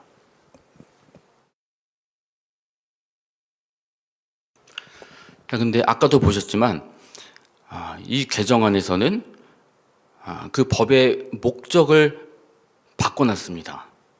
그러니까 최소한의 공정성을 확보하기 위함이라는 부분을 삭제시키고 차별적 요소를 제거하기 위함이 이 법의 제정의 취지라는 점을 이렇게 선언을 해놨다라는 겁니다. 그러면서 33가지 차별금지 사유들을 제시를 해놨어요. 그래서 이 33가지 사유에 대해서 입사 지원서에서 기재하지 않도록 요구를 했으며 또 면접할 때도 이 33가지의 사유들에 대해서 발언하거나 질문하는 것을 금지시킵니다. 그래서 이것을 위반할 경우에 1,000만 원 이하의 과태료를 이제 부과하는 이런 구조를 가지고 있어요. 자, 근데 이 33가지 차별금지 사유들을 보면은 이 가치 판단의 대상이 되는 사유가 포함되어 있습니다. 그러니까 차별금지 법리를 통해서 이것에 대해서 법적 제재를 부과하기 위해서는 우리가 보통 그 평등권 침해 법리를 적용시키게 되는데, 이 평등권이 침해됐다라고 보기 위해서는 그것은 어디 인권 개념과 연결이 됩니다. 그래서 여기서 이 33가지 차별금지 사유가 어떤 인권에 해당이 되어야 평등권 침해의 차별 행위로 법률적으로 인정을 해줄 수가 있습니다. 근데 이 법 개정안이 제시하고 있는 이 33가지 사유들에 대해서는 이 사람마다 가치 판단의 대상이 엇갈리는 사유가 많이 포함되어 있습니다.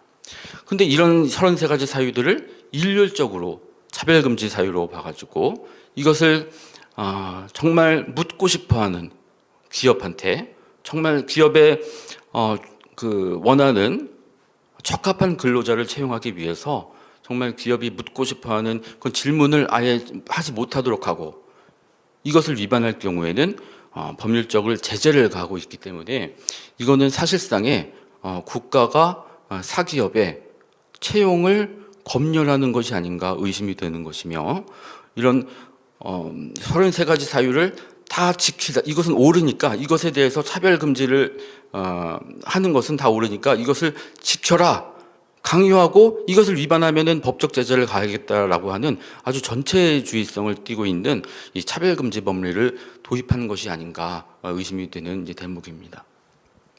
그래서 이 채용절차법이 본래 만들어진 취지를 왜곡시켜가지고 정말 지나칠 정도로 과도하게 기업의 채용의 자유를 규제하는 아주 새로운 규제법으로 탈바꿈한 고용 영역에서의 차별금지법이다라고 보지 않을 수가 없는 것입니다.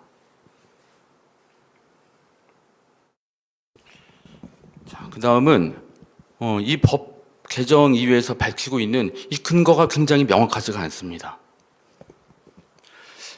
이 법의 제안 이후에 보면은 2017년 국가인권위원회 채용과정 차별실태 모니터링 결과 보고서가 있대요. 근데 이 보고서 결과에 따르면은 구직자의 다수가 면접관의 차별적 질문으로 채용 과정에서 차별을 받았다고 합니다. 근데 아까도 보셨지만 이 차별적 발언을 보면은 성적 지향과 정치적 연애가 있었다 그래요. 자, 여기서 성적 지향이라는 말을 여기다 굳이 제일 앞에다가 둡니다. 자, 그러면은 2017년 그 국가인권위원회 보고서가 무엇인지 한번 좀 살펴볼 필요가 있습니다. 여기 좌측에 보시는 이 화면이 이 국가인권위원회가 말하는 그 2017년 고용영역 채용 과정에서의 차별실태 모니터링 보고서로 보입니다. 국가인권위원회에서 2016년에 발주해서 2016년 8월 달에 이제 발간이 됐는데, 국가인권위원회 홈페이지에 공식적으로 올라온 거는 한 11월경으로 확인이 됩니다. 자, 이 모니터링 결과 보고서를 전체적으로 살펴봤는데, 이 보고서는 면접에 대한 실증 조사를 한 것이 아니에요. 전국에 있는 공공기관, 민간 기업 3,500여 개의 기업에 입사 지원서를 입수해가지고 오로지 입사 지원서만을 대상으로 조사하는 겁니다. 그래서 입사 지원서를 보면서 입사 지원서 상에 있는 여러 가지 이제 기재하도록 되어 있는 그 사항들이 국가인권위원회법에서 규정하고 있는 차별금지 사유에 해당하는가? 이제 해당하면은 그것을 이제 통계적으로 이제 비율화 시킨 거죠. 그래서 이 보고서는 입사 지원서만을 대상으로 하는 것이기 때문에 여기 보고서 어디에도 어떤 구직자가 면접관으로부터 성적 지향이나 정치적 견해 등에 대한 차별적 발언을 했다라는 사례가 발견되지가 않습니다. 여기 우측에 보시는 사진은 이 보고서의 연구 요약 부분, 이 서론인데, 이 서론에서도 이렇게 밝히고 있어요. 이 보고서는 입사 지원서 차별을 야기할 수 있는 항목에 대한 실태를 파악해서 채용 과정, 즉 입사 지원상의 차별을 방지하는 방안을 마련하고자 함. 그러니까 이 보고서를 작성한 이 배경과 목적이 여기에 나와 있습니다. 여기에 분명히 입사 지원서만을 대상으로 하는 것이라고 나와 있어요.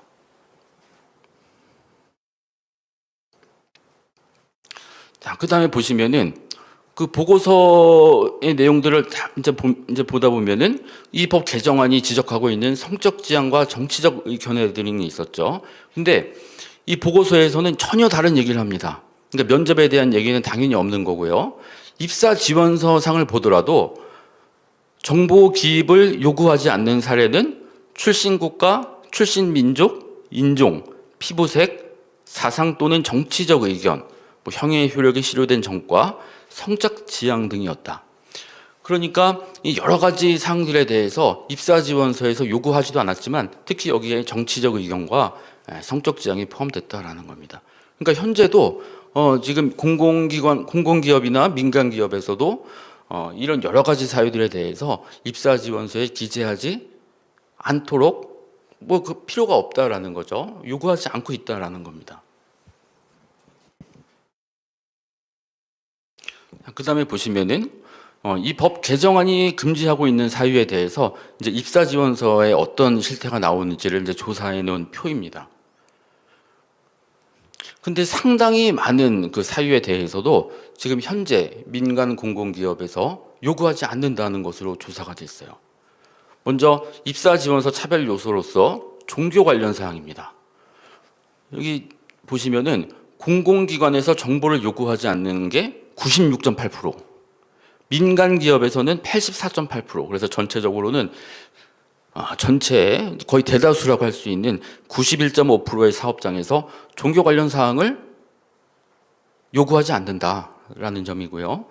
그다음에 이제 사회적 신분과 관련된 부분이 있습니다. 사회적 신분은 공공기관 99.5%, 민간 기업 95.7%, 그래서 전체적으로 97.8%, 거의 압도적 다수의 사업장에서 이것을 요구하지 않는데요. 그 다음에 이제 혼인 관련 사항도 있어요. 정보를 요구하지 않는 공공기관 90.5%, 민간기업 82.9%, 그래서 종합적으로 87.2%. 역시 대다수의 사업장에서 이것과 관련된 사항을 묻지 않는답니다. 요구하지 않는답니다. 그 다음에 임신과 출산에 관련된 사항. 공공기관 99.7%, 민간기업 99%, 그래서 전체적으로 99.4%. 거의 전체라고 할 수 있는 사업장에서 임신과 출산에 관련된 사항들을 요구하지 않는다는 것이고요. 병력과 관련된 사항도 97.4%, 민간기업 97.1%, 전체적으로 97.3%에 해당하는 사업장에서 이 사항들을 요구하지 않는다라는 겁니다. 그러면은 과연 이 법 개정안이 얘기하고 있는 그 면접 과정에서 차별을 받았다라고 하는 그 질문은 무엇이며, 그리고 이렇게 상당히 많은 사유들에 대해서 지금 현재도 요구하고 있지 않는데 이것을 점점 더 다른 사유까지 확대시켜가지고 이것을 하지 못하도록 금지하고 있는 그 이유에 대해서 참 의아하지 않을 수가 없는 것입니다. 그래서 이 법이 그 성적 지향을 제일 앞에다 두고 이것을 차별금지 사유를 포함시켜가지고 이것을 모집 채용 과정에서 이것을 금지시킨 이유는 뭔가 한번 살펴봤습니다. 그래서 이 차별금지 법리를 도입하는 것은 이 평등권 침해에 관한 법리를 적용하기 위한 것으로 보이는데, 이 평등권 침해는 자연스럽게 인권 개념과 연결이 됩니다. 근데 인권이 침해가 돼서 그것이 이제 평등권 침해, 그다음에 법적 제재까지 가해지려면은 그 침해된 인권이 보편적으로 우리 헌법상 인정되는 보편적 인권 개념에 해당이 되어야 됩니다. 근데 아까도 보셨던 것처럼 그 33가지 사유 중에는 보편적인 인권이 아니라 사람마다 가치 판단이 엇갈리는, 그러니까 평가와 판단의 대상이 되어야 하는 그런 여러 가지 사유들도 함께 포함이 되어 있는 것이 이제 문제라는 것이죠. 그리고 아까 그 국가인권위원회 그 보고서에서 보셨던 것처럼 성적 지향이나 성별 정체성은 어디 기업에서도 요구하지도 않는 사항이고, 또 일반적으로 생각해 볼 때도 면접 과정에서 일반 민간 기업에서 당신의 뭐 성적 지향은 무엇입니까? 성별 정체성은 무엇입니까? 어떤 동성애와 관련된 단체와 그런 회사가 아니라면은 일반적으로 상식적으로 이런 것을 노골적으로 묻는 그런 경우는 좀 드물 거라고 생각을 합니다. 근데 굳이 이 고용 영역에서 이 모집 채용 단계에서 왜 성적 지향과 성별 정체성을 굳이 이렇게 포함시켜야만 했을까? 그것이 좀 의문이 아닐 수가 없는 겁니다. 그래서 여기서 우리가 한번 좀 살펴봐야 되는 거는 이 차별금지 법리가 이 고용 영역에 들어왔다라는 점입니다. 그래서 여기서 한번 보실 부분은 이 차별금지 법리의 어떤 문헌적 근거가 되는 용 야카르타 원칙이라는 게 있습니다. 이 용 야카르타 원칙에 대해서는 우리 차바 채널에서 검색창에다가 용 야카르타 원칙을 검색을 하시면은 여기 많은 전문가분들께서 이 용 야카르타 원칙에 대해서 아주 심층적인 토론을 한 방송이 있으니까 그것을 참조하시면은 이 용 야카르타 원칙이 가지고 있는 아주 심각한 문제점에 대해서 잘 이해하실 것 같습니다. 여기서 한 가지만 말씀드리면은요, 용 야카르타 원칙 중에서 제 2원칙을 보면은 뭐라고 되어 있냐면은 국가는 성적 지향과 성별 정체성을 이유로 한 차별금지 원칙이 성적 지향과 성별 정체성을 이유로 한 차별금지 원칙이 헌법이나 다른 적합한 법규에 명시되어 있지 않다면은 법을 만들거나 법을 개정해서라도 반드시 포함시켜야 된다라고 이렇게 선언을 하고 있습니다. 그러니까 여러 가지 보편적 인권도 있지만 이 용 야카르타 원칙에서는 반드시 성적 지향과 성별 정체성이라는 용어를 제일 앞에다가 박아놓고 이 두 가지 원칙은 어떠한 경우에도 반드시 포함시켜야 된대요. 헌법이나 기타 적합한 법규에. 그래서 이 국제적으로도 차별금지법, 우리나라에서 제정 시도됐던 여러 가지 차별금지법과 이 평등법안을 보더라도 성적 지향과 성별 정체성이 빠진 차별금지법 제정 시도는 현재까지 없었다고 이제 확인이 되고 있습니다. 그래서 결국 이 법의 핵심 목표는 청년 취업의 공정한 기회를 보장하기 위한 이것을 마련해 주는 것이 아니라 이 고용 영역에 이 부당한 인권이라고 주장하는 33가지 사유들을 포함시켜 이 차별금지법을 도입하는 것이라고 저는 생각이 됩니다.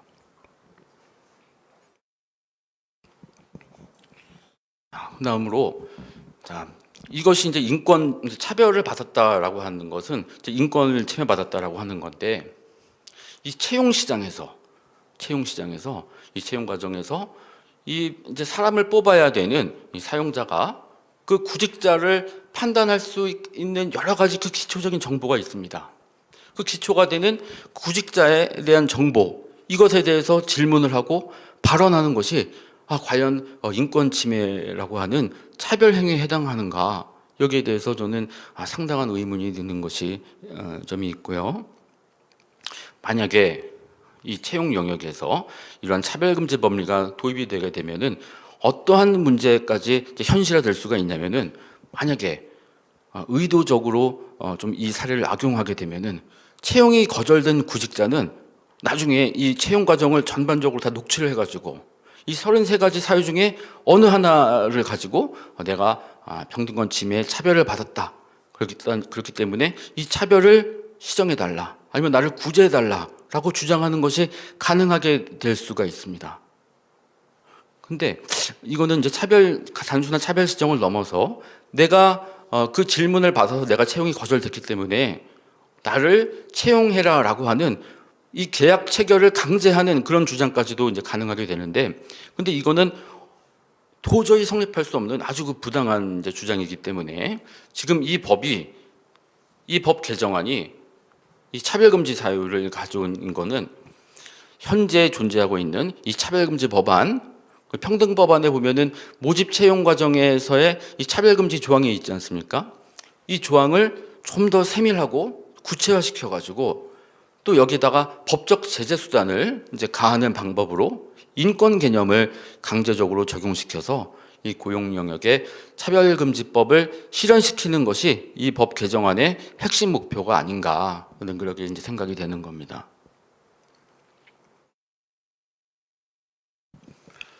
그다음에 채용의 자유를 억압한다는 점입니다. 아까도 반복되는 이제 내용일 수가 있는데요. 근로관계 당사자인 근로자하고 사용자는 이 계약 체결의 자유 아래에서 이 자유가 보장되어 있습니다. 근로자는 뭐 채용이 강제될 수 없어요. 채용이 뭐 강제로 채용돼 가지고 거기서 이제 강제적으로 근로할 수가 없는, 그러니까 내가 선택할 수 있는 자유가 있는 것이죠. 그 사용자한테도 역시 아까 보셨던 그 채용의 자유가 보장되고 있습니다. 특히 고용을 창출하는 주체인 이 기업 입장에서는 필요한 인재를 확보하는 것이 그 기업의 생존과 성장을 좌우할 수 있는 아주 중요한 사항입니다. 그래서 누구를 채용할 것인지, 그 근로자를 채용하게 되는 순간 모든 노동법상의 책임을 지는 사용자 입장에서는 그 어떤 누구를 근로자로 채용할 것인지는 그 기업의 자유로운 결정을 존중해 줘야 된다는 것이 이 채용 자유의 원칙의 내용이라고 볼 수가 있는 것이죠. 이제 현재 노동법에서는 이 모집 채용 과정에서 어떠한 경우에 차별하지 말아라 라고 하는 그 규정은 있습니다. 근데 그것은 상당히 제한적이에요. 남녀 고용평등법이라는 법률이 있습니다. 여기서는 남녀라고 하는 성별을 이유로 어떤 성을 특정해서 채용을 하는 것을 금지시키고 있습니다. 그러니까 이거는 보편적으로 타당성을 인정받고 있습니다. 그러니까 남자라는 이유로 그 채용에서 부당하게 차별받고 여자라는 이유만으로 그 채용의 기회를 잃게 된다면은 이것은 좀 공정한 그런 채용이라고 볼 수가 없는 것이죠. 그리고 장애인 고용 촉진법에 따르더라도 이 장애를 이유로 그 채용을 있어서 차별하는 것은 금지가 되고 있습니다. 그래서 지금 현행법으로도 모집 채용 과정에서 이 차별을 금지하고 있는 것은 있는데 아주 제한적이다. 남녀라고 하는 이 성별 그리고 장애라고 이렇게 보편적으로 차별해서는 안 되는 인권으로 여겨지는 것들이 이 노동법에서 모집 채용상의 차별금지 규정으로 존재하고 있는 것은 사실입니다.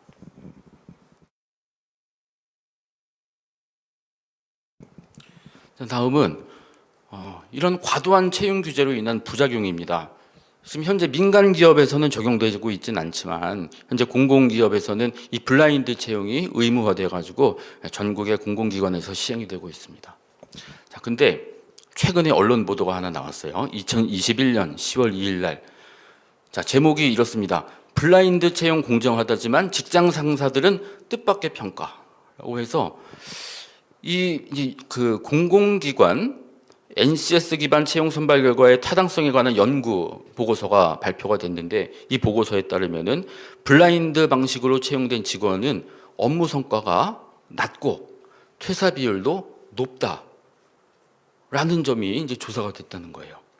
그러면서 그 완전 깜깜이 입사 지원서에 아무것도 이제 기재를 하지 못하게 되니까 이 블라인드 채용에 면접에 들어갔던 어떤 면접관은 그 이름도 모른대요. 그 이름 대신 그 수험 번호를 기재해 놨기 때문에 정말 아무것도 모르는 상태에서 면접에 들어가서 정말 뭘 물어볼 수도 없고 정말 그 상대방이 먼저 말해주지 않는 한 정말 알 수 있는 게 아무것도 없어서 정말 너무너무 힘들었다라고 하는 것을 이제 본 적이 있는데요.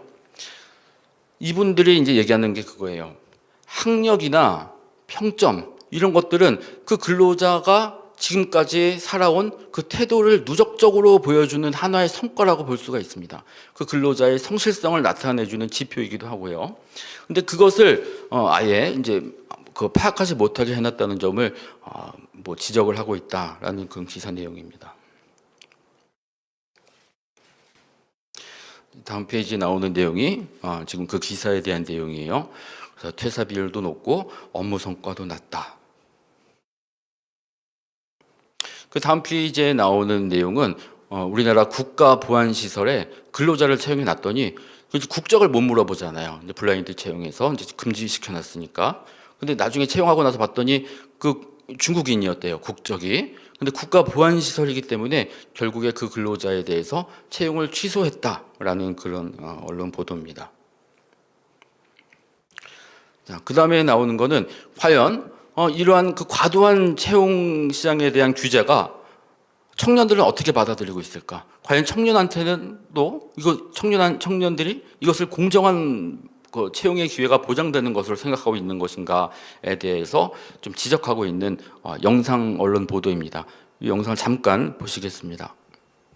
공공기관에 취업하려는 사람들은 이제부터는 입사지원서에 출신지와 학력은 물론 학점, 영어 점수를 적지 않아도 됩니다.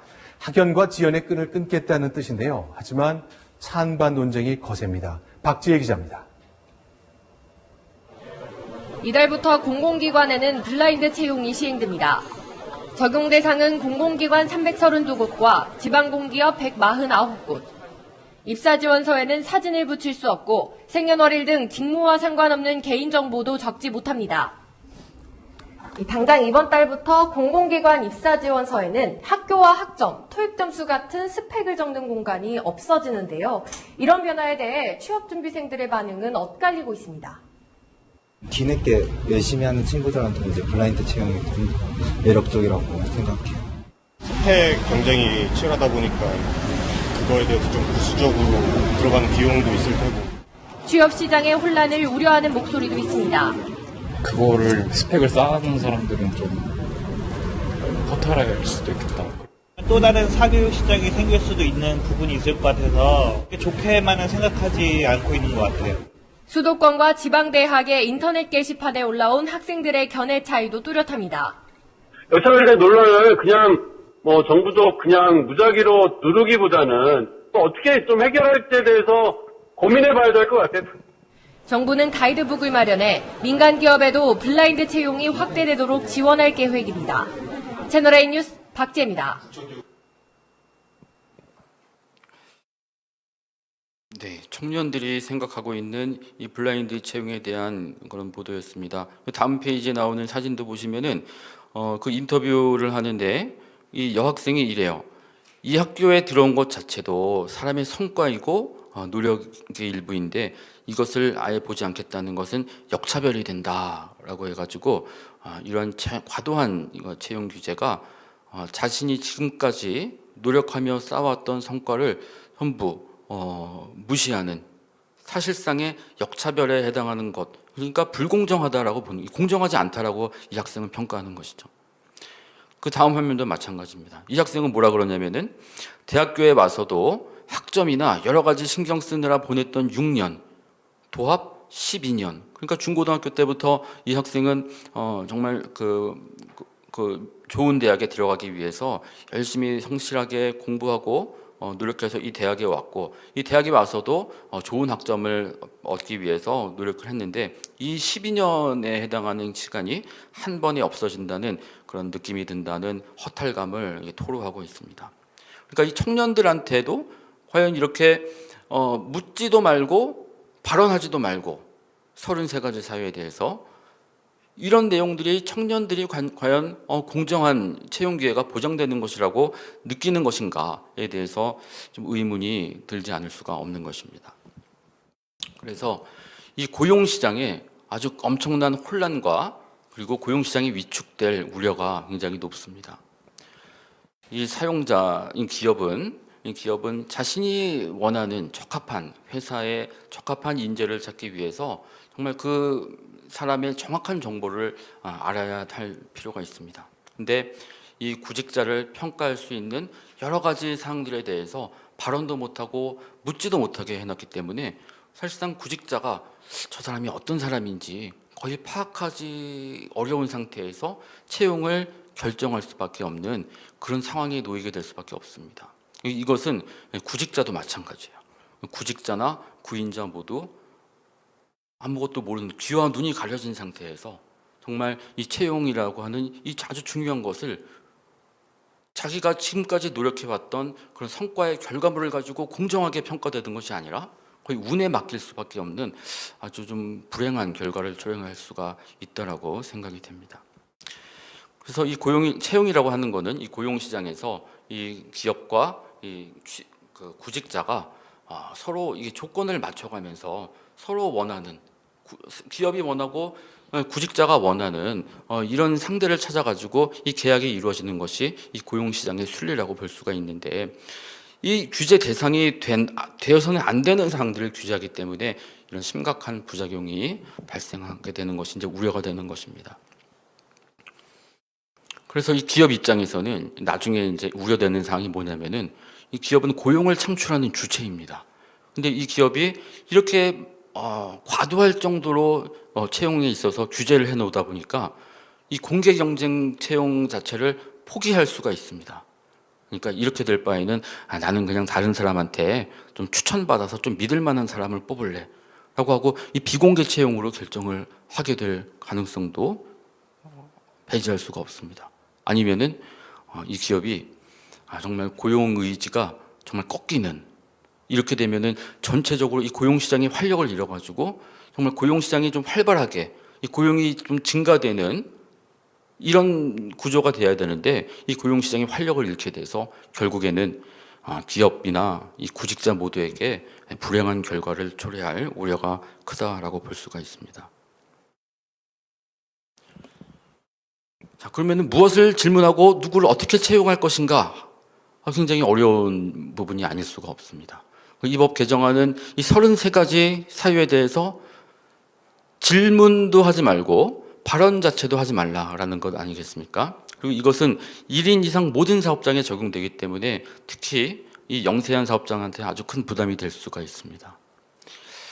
그냥 여기 나와 있는 사항은 제가 그냥 몇 가지 생각해 본 사항이 있는데, 그 격리 직원을 채용하는 경우를 한번 상정해 보겠습니다. 이 격리라고 하는 이제 회계팀 직원, 뭐 재무팀 직원, 아무튼 회사의 공금, 회사의 돈을 관리하고 취급하는 그런 업무를 담당하는 직원을 채용을 하는 경우에 이 법 개정안대로라면은 그 해당 업무에 직접적으로 직결되는 문제만 확인할 수가 있다라는 그런 취지이기 때문에, 예를 들어서 격리 업무를 하다 보면은 그 회계 프로그램이 있습니다. 그 회계 프로그램을 사용할 수 있는지 없는지 사실상 물어볼 수 있는 거는 이 부분에 한정이 될 수밖에 없습니다. 근데 회사 입장에서는 다르지 않겠습니까?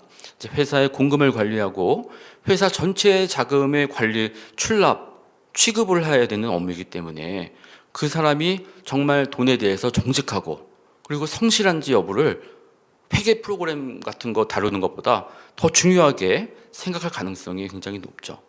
그래서 이제 돈을 만지는 업무이기 때문에 그 사람이 과거에 이 회사의 돈과 이 돈에 대해서 어떤 그 태도를 가지면서 살아왔는지, 혹시 돈과 관련돼서 범죄에 연루된 적은 없는지 이것을 확인할 수 있는 그런 자유가 있다라고 봐야 됩니다.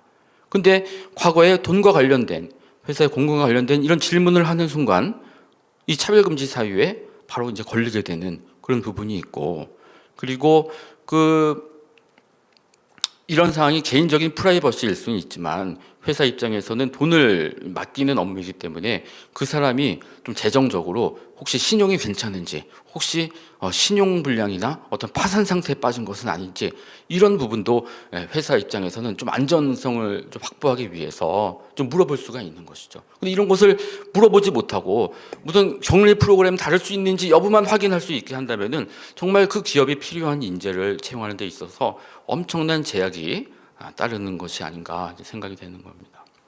그다음에 그 어린이집이나 어떤 유치원이나 이런 교사들을 채용하는 데 있어서도 마찬가지입니다. 뭐 어린이집 어린이를 교육할 수 있는 뭐 보육교사 자격증 이런 것만 가지고 판단을 그렇게 단정적으로 할 수 있는 건 아니죠. 정말 어린이를 정말 따뜻한 마음을 가지고 잘 케어할 수가 있는지, 그런 그 사람이 가지고 있는 인격을 더 중요시하는 그 사업장의 사용자가 있을 수가 있습니다. 그리고 과거에 어린이와 관련된 아동학대를 비롯해서 뭐 아동 성범죄 이런 범죄와 연루된 적은 없었는지 이것을 확인하는 것은 이제 이제 그 선생한테 어린이를 맡겨야 되는데, 이런 중요한 업무를 맡기는 데 있어서 그것을 확인하는 것은 정말 필수 불가결한 일이라고 좀 보지 않을 수가 없는 겁니다. 다른 사유들도 이제 마찬가지인데요. 이번엔 좀 넘어갔고요. 그 다음에 채용 가이드라인의 설정과 이것을 악용하는 사례가 우려되는 부분이 있습니다. 이 법 개정안은 아까 잠깐 말씀드렸는데요.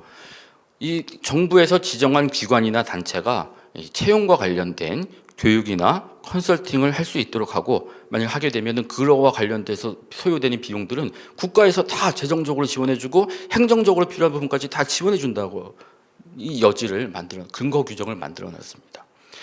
자, 여기서 교육하고 컨설팅 한다는 거는 결국에 여기 33가지 사유에 대해서 질문하지 말고 발언하지 못하도록 하는 교육 내용이, 그런 내용이 담겨져 있을 수밖에 없고, 또 구직자에 대해서는 이런 질문을 받았을 때는 신고를 통해서 과태료를 사용자한테, 당신한테 그런 질문을 해서 당신한테 불쾌감을 주었다면은 이것은 녹음했다가 신고해서 그 사용자한테 불이익을 줄 수 있다라는 점도 그 교육 내용에 이 법에 규정이 되어 있기 때문에 포함될 수가 있습니다.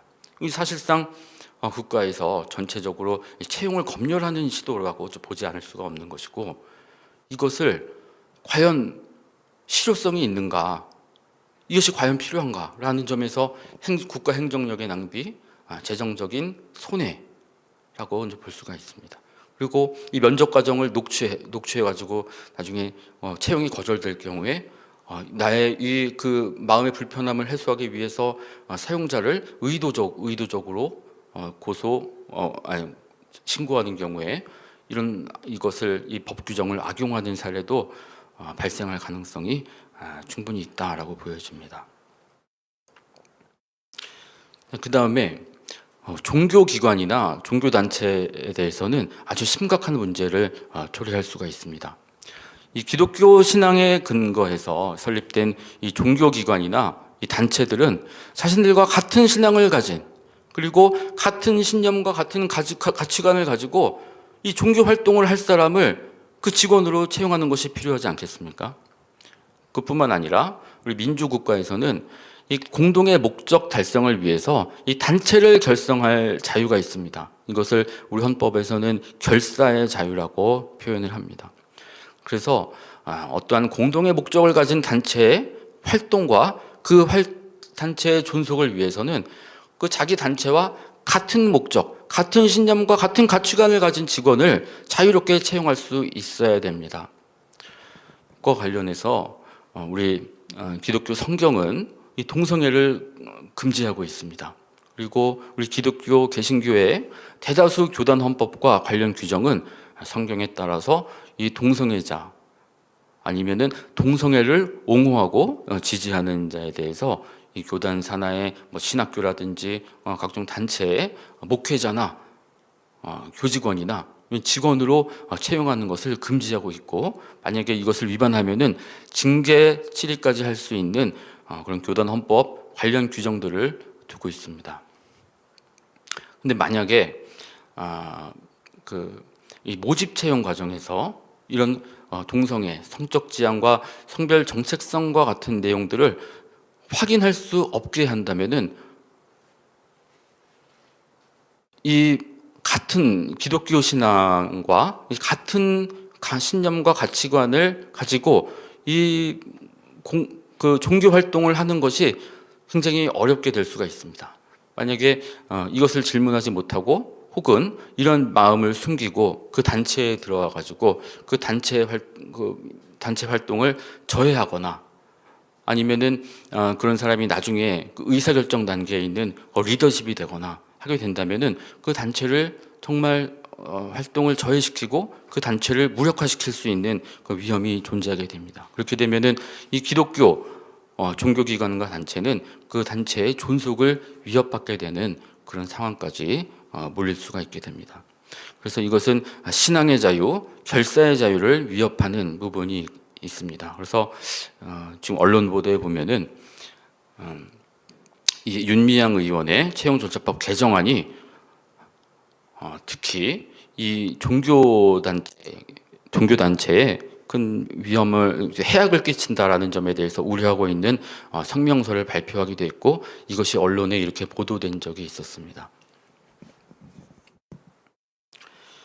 자, 이제 마지막으로 이제 결론 부분입니다. 지금까지 이제 살펴본 내용들을 이제 요약하는 것인데요. 앞에서 봤었던 것처럼 이 법 개정안은 채용의 자유를 억압하고 있습니다. 그리고 신앙의 자유와 결사의 자유를 위협하는 위헌성과 반민주성을 가지고 있습니다. 그리고 아까 그 내용에서 보셨던 것처럼 구직자와 사용자 모두에게 공정하지 않은 규제를 가지고 있는 것이고, 그 결과 고용시장이 위축돼서 구직자와 사용자 모두에게 불행한 결과를 초래할 수가 있습니다. 그래서 이 법 개정안의 본질은 청년이나 취업 준비생, 이 구직자의 이 공정한 취업 기회를 부여하는 것이 아니라 이 부당한 인권 개념과 법적 강제력을 통해서 들어온 이 고용 영역의 차별금지법으로 평가가 되는 것이고, 그리고 판단과 평가의 대상을 판단도 하지 말고 평가도 하지 못하도록 강제하고 이것을 위반할 경우에 법적 제재를 가하는 사실상의 채용 검열이라고 보지 않을 수가 없는 것이고, 이런 전체주의성을 띤 차별금지법이기 때문에 이 법 개정안에 반대해야 된다고 저는 생각합니다. 자, 오늘 이상으로 윤미향 의원이 발의한 채용절차법 개정안의 문제점에 대해서 말씀을 드렸습니다. 오늘 그럼 기도로 마치도록 하겠습니다. 하나님 아버지 감사합니다. 이 차별금지법의 위험성을 널리 알리는 사역을 하고 있는 이 차바 채널을 통해서 오늘 이 고용 영역에 들어온 차별금지법인 윤미향 의원의 채용절차법 개정안이 가지고 있는 이 위험성에 대해서 잘 알게 해주심을 감사드립니다. 오늘 이 시간 통해서 이 차바 채널을 통해서 모든 성도들, 국민들, 우리 교회가 이 윤미향 의원이 발의한 채용절차법 개정안이 가지고 있는 이 위험성을 잘 알고 이것이 진정으로 취업준비생 청년들을 위해서 공정한 취업 기회를 마련하기 위한 것이 아니라 본질적으로 이 고용 영역에 들여온 차별금지법이라는 것을 분명히 알고 이 법에 단호하게 맞서서 저항할 수 있게 해주시고, 입법자들, 정말 좋은 법을 만들어야 되는 이 입법자들이 정말 이 채용에 필요한 올바른 방향이 무엇인가 깨닫게 해주셔서 정말 차별금지법과 같이 이런 부당한 악법을 제정하는 시도를 더 이상 하지 않도록 하나님 아버지께서 도와주시옵소서. 예수님 이름으로 기도드렸습니다. 아멘.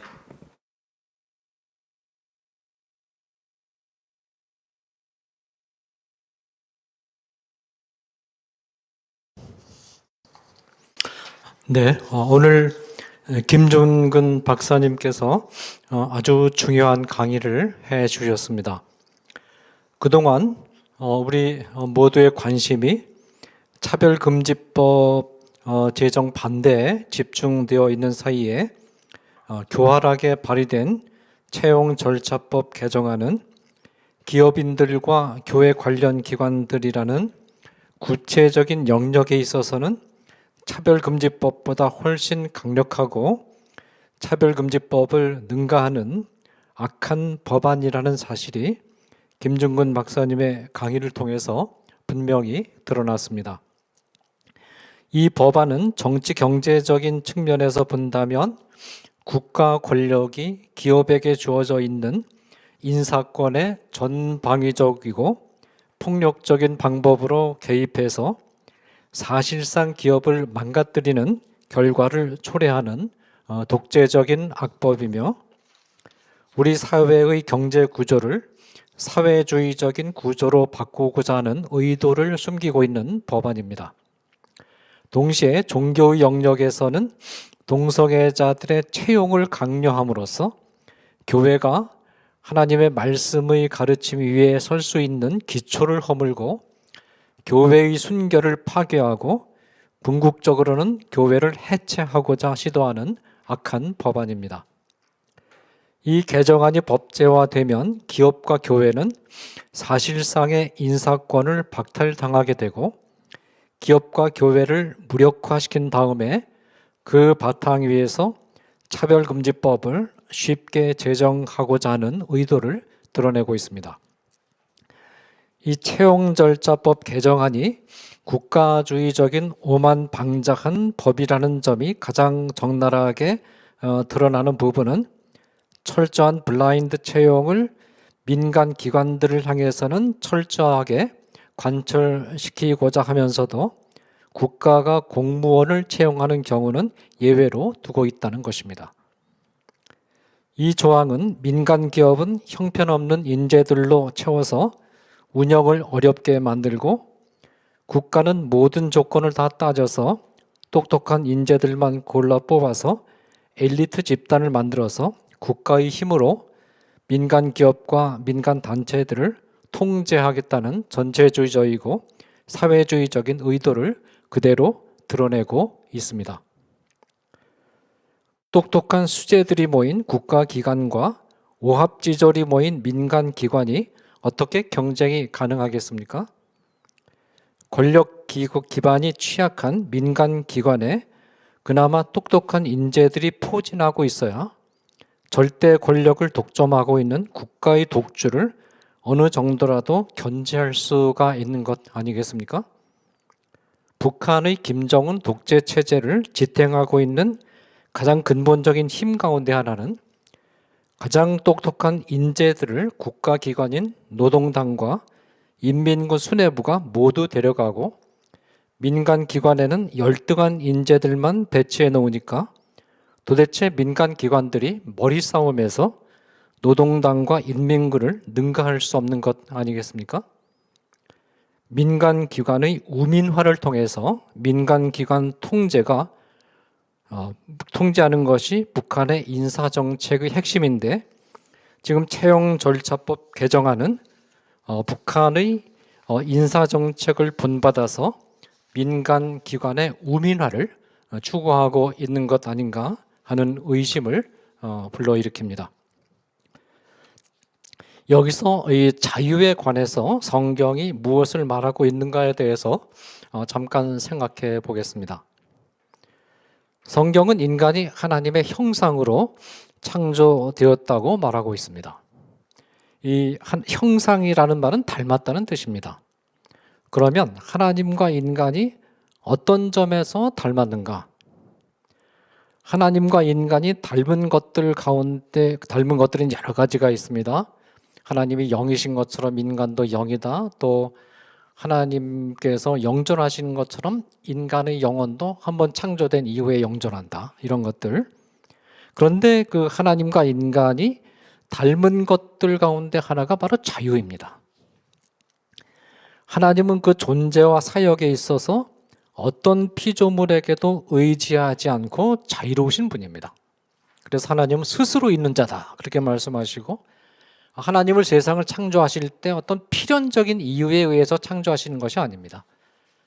세상을 창조하지 않으셔도 아무 문제가 없는데 하나님 자신의 자유로운 결정에 의해서 우연히 세상을 창조하신 것이고 또 하나님께서 인류를 구원하실 필요가 전혀 없습니다. 필연성이 없습니다. 그런데 하나님이 자유로운 선택에 의해서 죄에 빠진 인류를 구원하시겠다고 결심하셨기 때문에 인류가 구원을 받은 것이거든요. 이렇게 하나님은 존재와 사역에 있어서 절대적으로 자유로운 분이십니다. 이것을 우리는 신학에서 하나님의 주권이라고 합니다. 인간에게도 일정한 한계가 있지만 하나님의 형상으로 창조된 인간에게는 자유로운 선택의 능력이 있습니다. 그런데 하나님이 인간에게 있는 자유로운 선택의 능력을 어느 정도 존중하셨는가?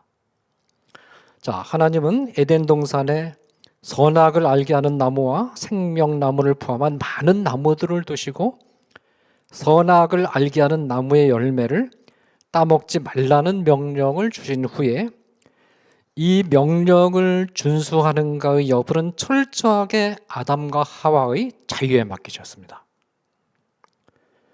하나님은 아담과 하와가 선악을 알게 하는 나무 열매를 따먹을 것을 미리 알고 계셨음이 분명하며 이로 인해서 향후 인류 사회에 엄청난 비극이 잘못 선택해서 엄청난 비극이 찾아올 것을 아셨음이 분명합니다. 그러면 우리 생각에 하나님이 아담과 하와의 성향을 조금만 조정을 해 주셔서 선악과를 따먹지 못하도록 그렇게 해 주셨으면 좋지 않을까? 그렇게 하면 엄청난 비극을 막을 수 있지 않았을까? 그런데 하나님은 이 모든 사실을 알고 계셨음에도 불구하고 아담과 하와로부터 자유라는 은사를 거두지 않으셨습니다. 하나님은 죄를 지을 수 없는 동물이나 기계와 같은 존재로 아담과 하와를 대우하기를 원하지 않으시고, 죄를 범해서 엄청난 비참한 처지에 떨어진다 하더라도 끝까지 이 자유로운 선택의 능력을 지닌 의사소통과 교제가 가능한 인격적인 존재, 자유의 존재로 인간을 대우하기를 원하셨습니다. 그만큼 이 선택의 자유는 중요한 것이며 여기에 인간의 존엄성의 근거가 있는 것입니다. 따라서 헌법적 민주주의에서는 시민의 자유를 보장하는 것을 가장 중요한 헌법적 가치로 여기고 있는 것이며, 경제 영역에서는 사용자의 측면에서는 채용의 자유, 근로자의 측면에서는 직업 선택의 자유를 중시하고 있는 것입니다. 따라서 채용의 자유와 직업 선택의 자유를 억압하는 것은 인간이 지닌 하나님의 형상을 파괴하는 반성경적인 행위라는 결론을 얻을 수 있습니다.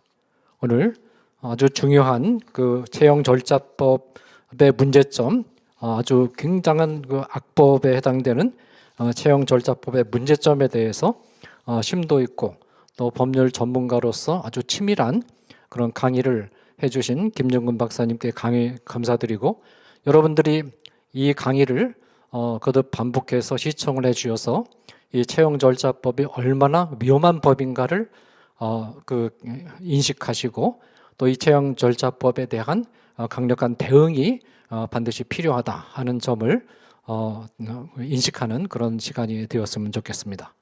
네. 광고 말씀드리겠습니다. 이 현대 성윤리문화교육원에서는 2022년 1월 첫 주간부터 시작되는 제2기 기본과정 수강생과 제1기 기본과정을 수료한 수강생들을 대상으로 한 제1기 심화과정 수강생을 포스터에 명시한 대로 모집하고 있습니다.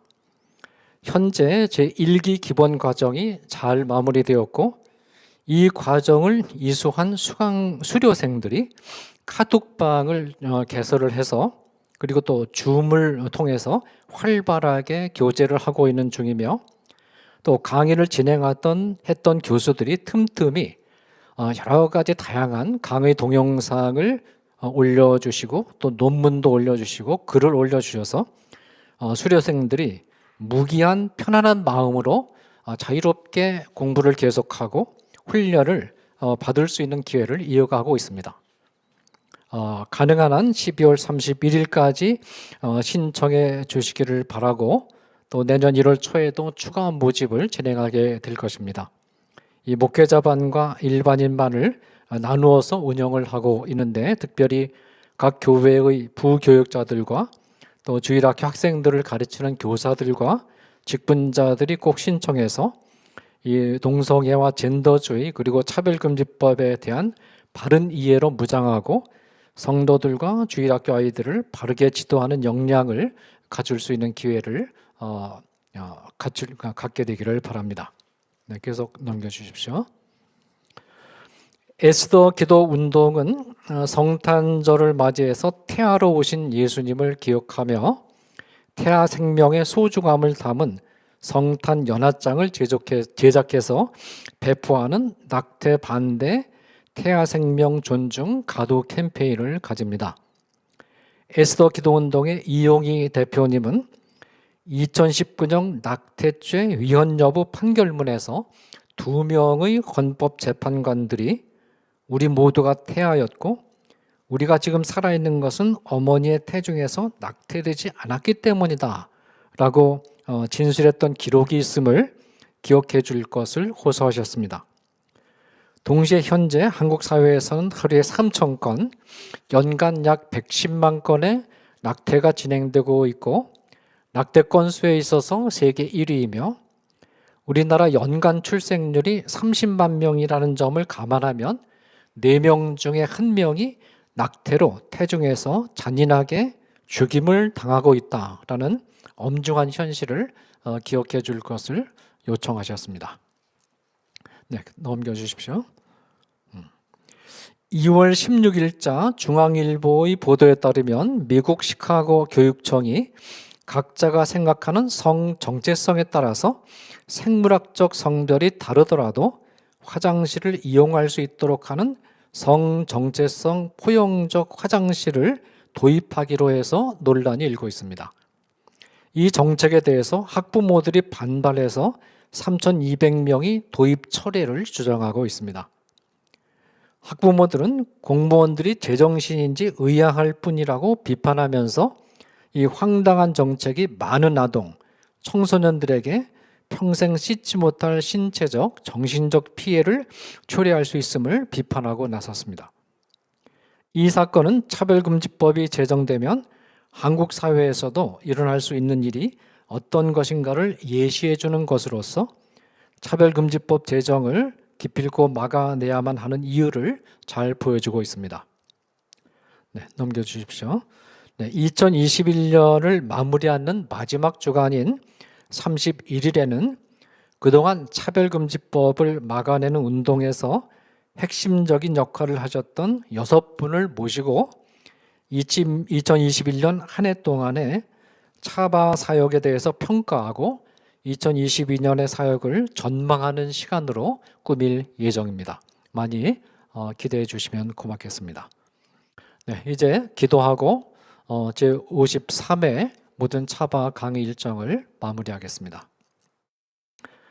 사랑하는 하나님 아버지, 2021년 한 해 동안 차별금지법 바로알기 아카데미 사역에 기적적인 은혜로 함께해 주신 것을 감사드립니다. 깊은 샘에서 샘물이 마르지 않고 끊임없이 솟아오르는 것처럼 강의 시간마다 바른 기독교 신앙과 기독교적 세계관으로 잘 무장되어 있는 헌신된 강사들을 세워주셔서 때로는 차별금지법의 문제점을 예리하게 분석하여 제시하는 전문적이고 깊이 있는 강의들이 제시되고 때로는 차별금지법을 막아서는 현장활동 모습을 생생하게 소개하는 강의들이 다양하게 진행될 수 있었던 것에 대하여 하나님을 찬양하며 깊은 감사를 드립니다. 특히 2022년에는 현 국회의원들의 자녀 임기 안에 차별금지법을 비롯한 많은 악법들의 제정을 밀어붙여 마무리하고자 하는 시도들이 본격적으로 등장할 우려가 있고 동성애와 젠더주의를 정당화하는 교육이 더 강화될 가능성도 예상되고 있습니다. 이와 같은 위중한 때에 차바를 통해서 한국교회 성도들과 국민들에게 차별금지법을 비롯한 유사 법안들의 위험성과 동성애 및 젠더주의를 정당화하는 교육의 위험성을 알리는 차바 사역도 더 강화될 수 있도록 은혜를 주시기를 원합니다. 2021년 한 해 동안 차바 사역에 헌신한 강사님들에게 주께서 은혜를 주시기를 기도드리며 바쁜 시간 중에도 시청해 주신 시청자분들과 헌금으로 함께해 주신 성도들께도 주의 은혜가 함께하기를 기도드립니다.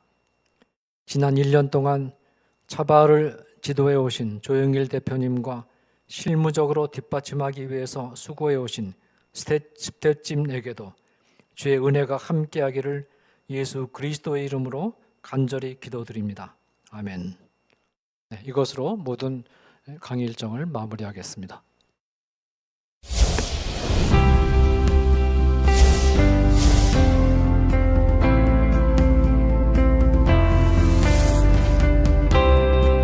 채널 공유운동, 유튜브 채널 공유운동에 대해서 말씀을 드리겠습니다.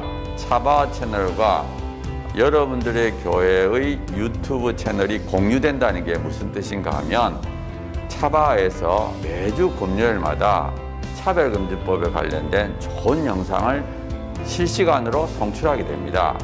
차바와와 공유된 여러분들의 교회 유튜브 방송에도 저희들이 영상이 실시간으로 송출되게 됩니다. 처음에 시작할 때 50개, 100개, 200개, 240개까지 증가했습니다.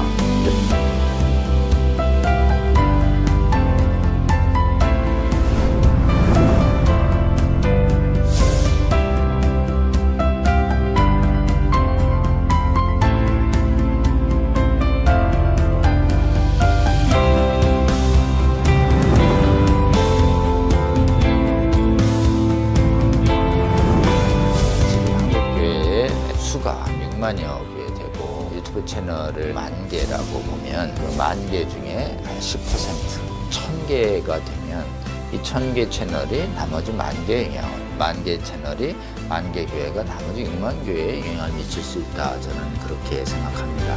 이 차별금지법 제정 시도가 2007년부터 시작이 됐는데 한 번 차단이 되는 것으로 끝나는 것이 아니고 한 번 차단이 되면 또 제기되고 또 제기돼서 지금 15년 이상 차별금지법 제정 시도뿐만 아니라 인권 조례를 통해서 사실상의 차별금지법이 하위 법령이 만들어지고 있고 또 초중고등학교에서 젠더 및 동성애 성교육이 지금 강하게 일어나고 있고 이 운동이 지속적인 반대 운동이 필요하고 또 계몽 운동이 필요합니다.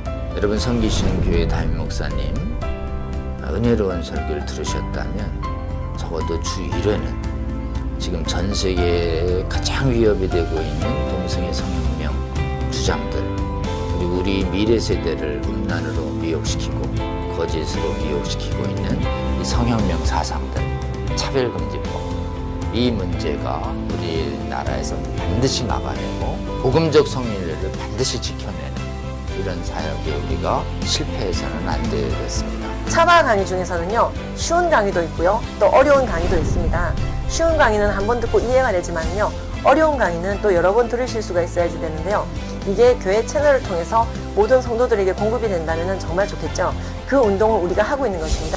차바 채널 이 공유 운동, 저는 우리 주님께서 저희에게 알려주신 방법이라고 생각합니다. 차별금지법을 제정을 성공적으로 막아내고 음란을 정당화하고 음란을 강요하는 각종 악법들을 막아내서 대한민국 교회와 대한민국을 지키는데 아주 귀하게 사용하실 거라고 생각합니다. 여러분, 이 거룩한 도로 개설 운동 그리고 거룩한 성령의 검 배포 운동에 기도하시면서 지속적으로 함께 해주시기를 여러분 주위에 권면해 주십시오.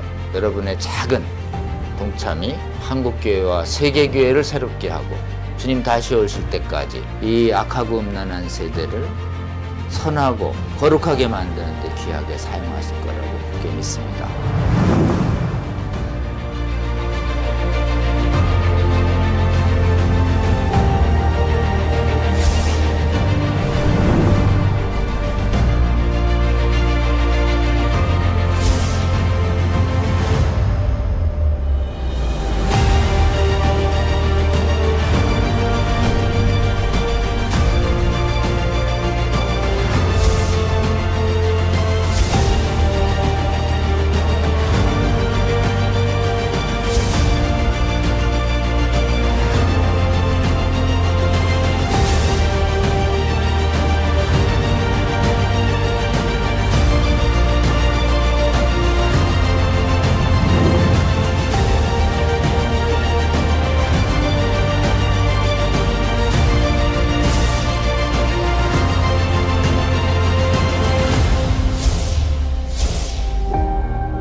여러분의 작은 관심이 세상을 바꿀 수 있습니다. 차바 채널 공유 운동에 차바 채널 공유 운동에 꼭 부탁합니다. 화이팅! 파이팅! 화이팅!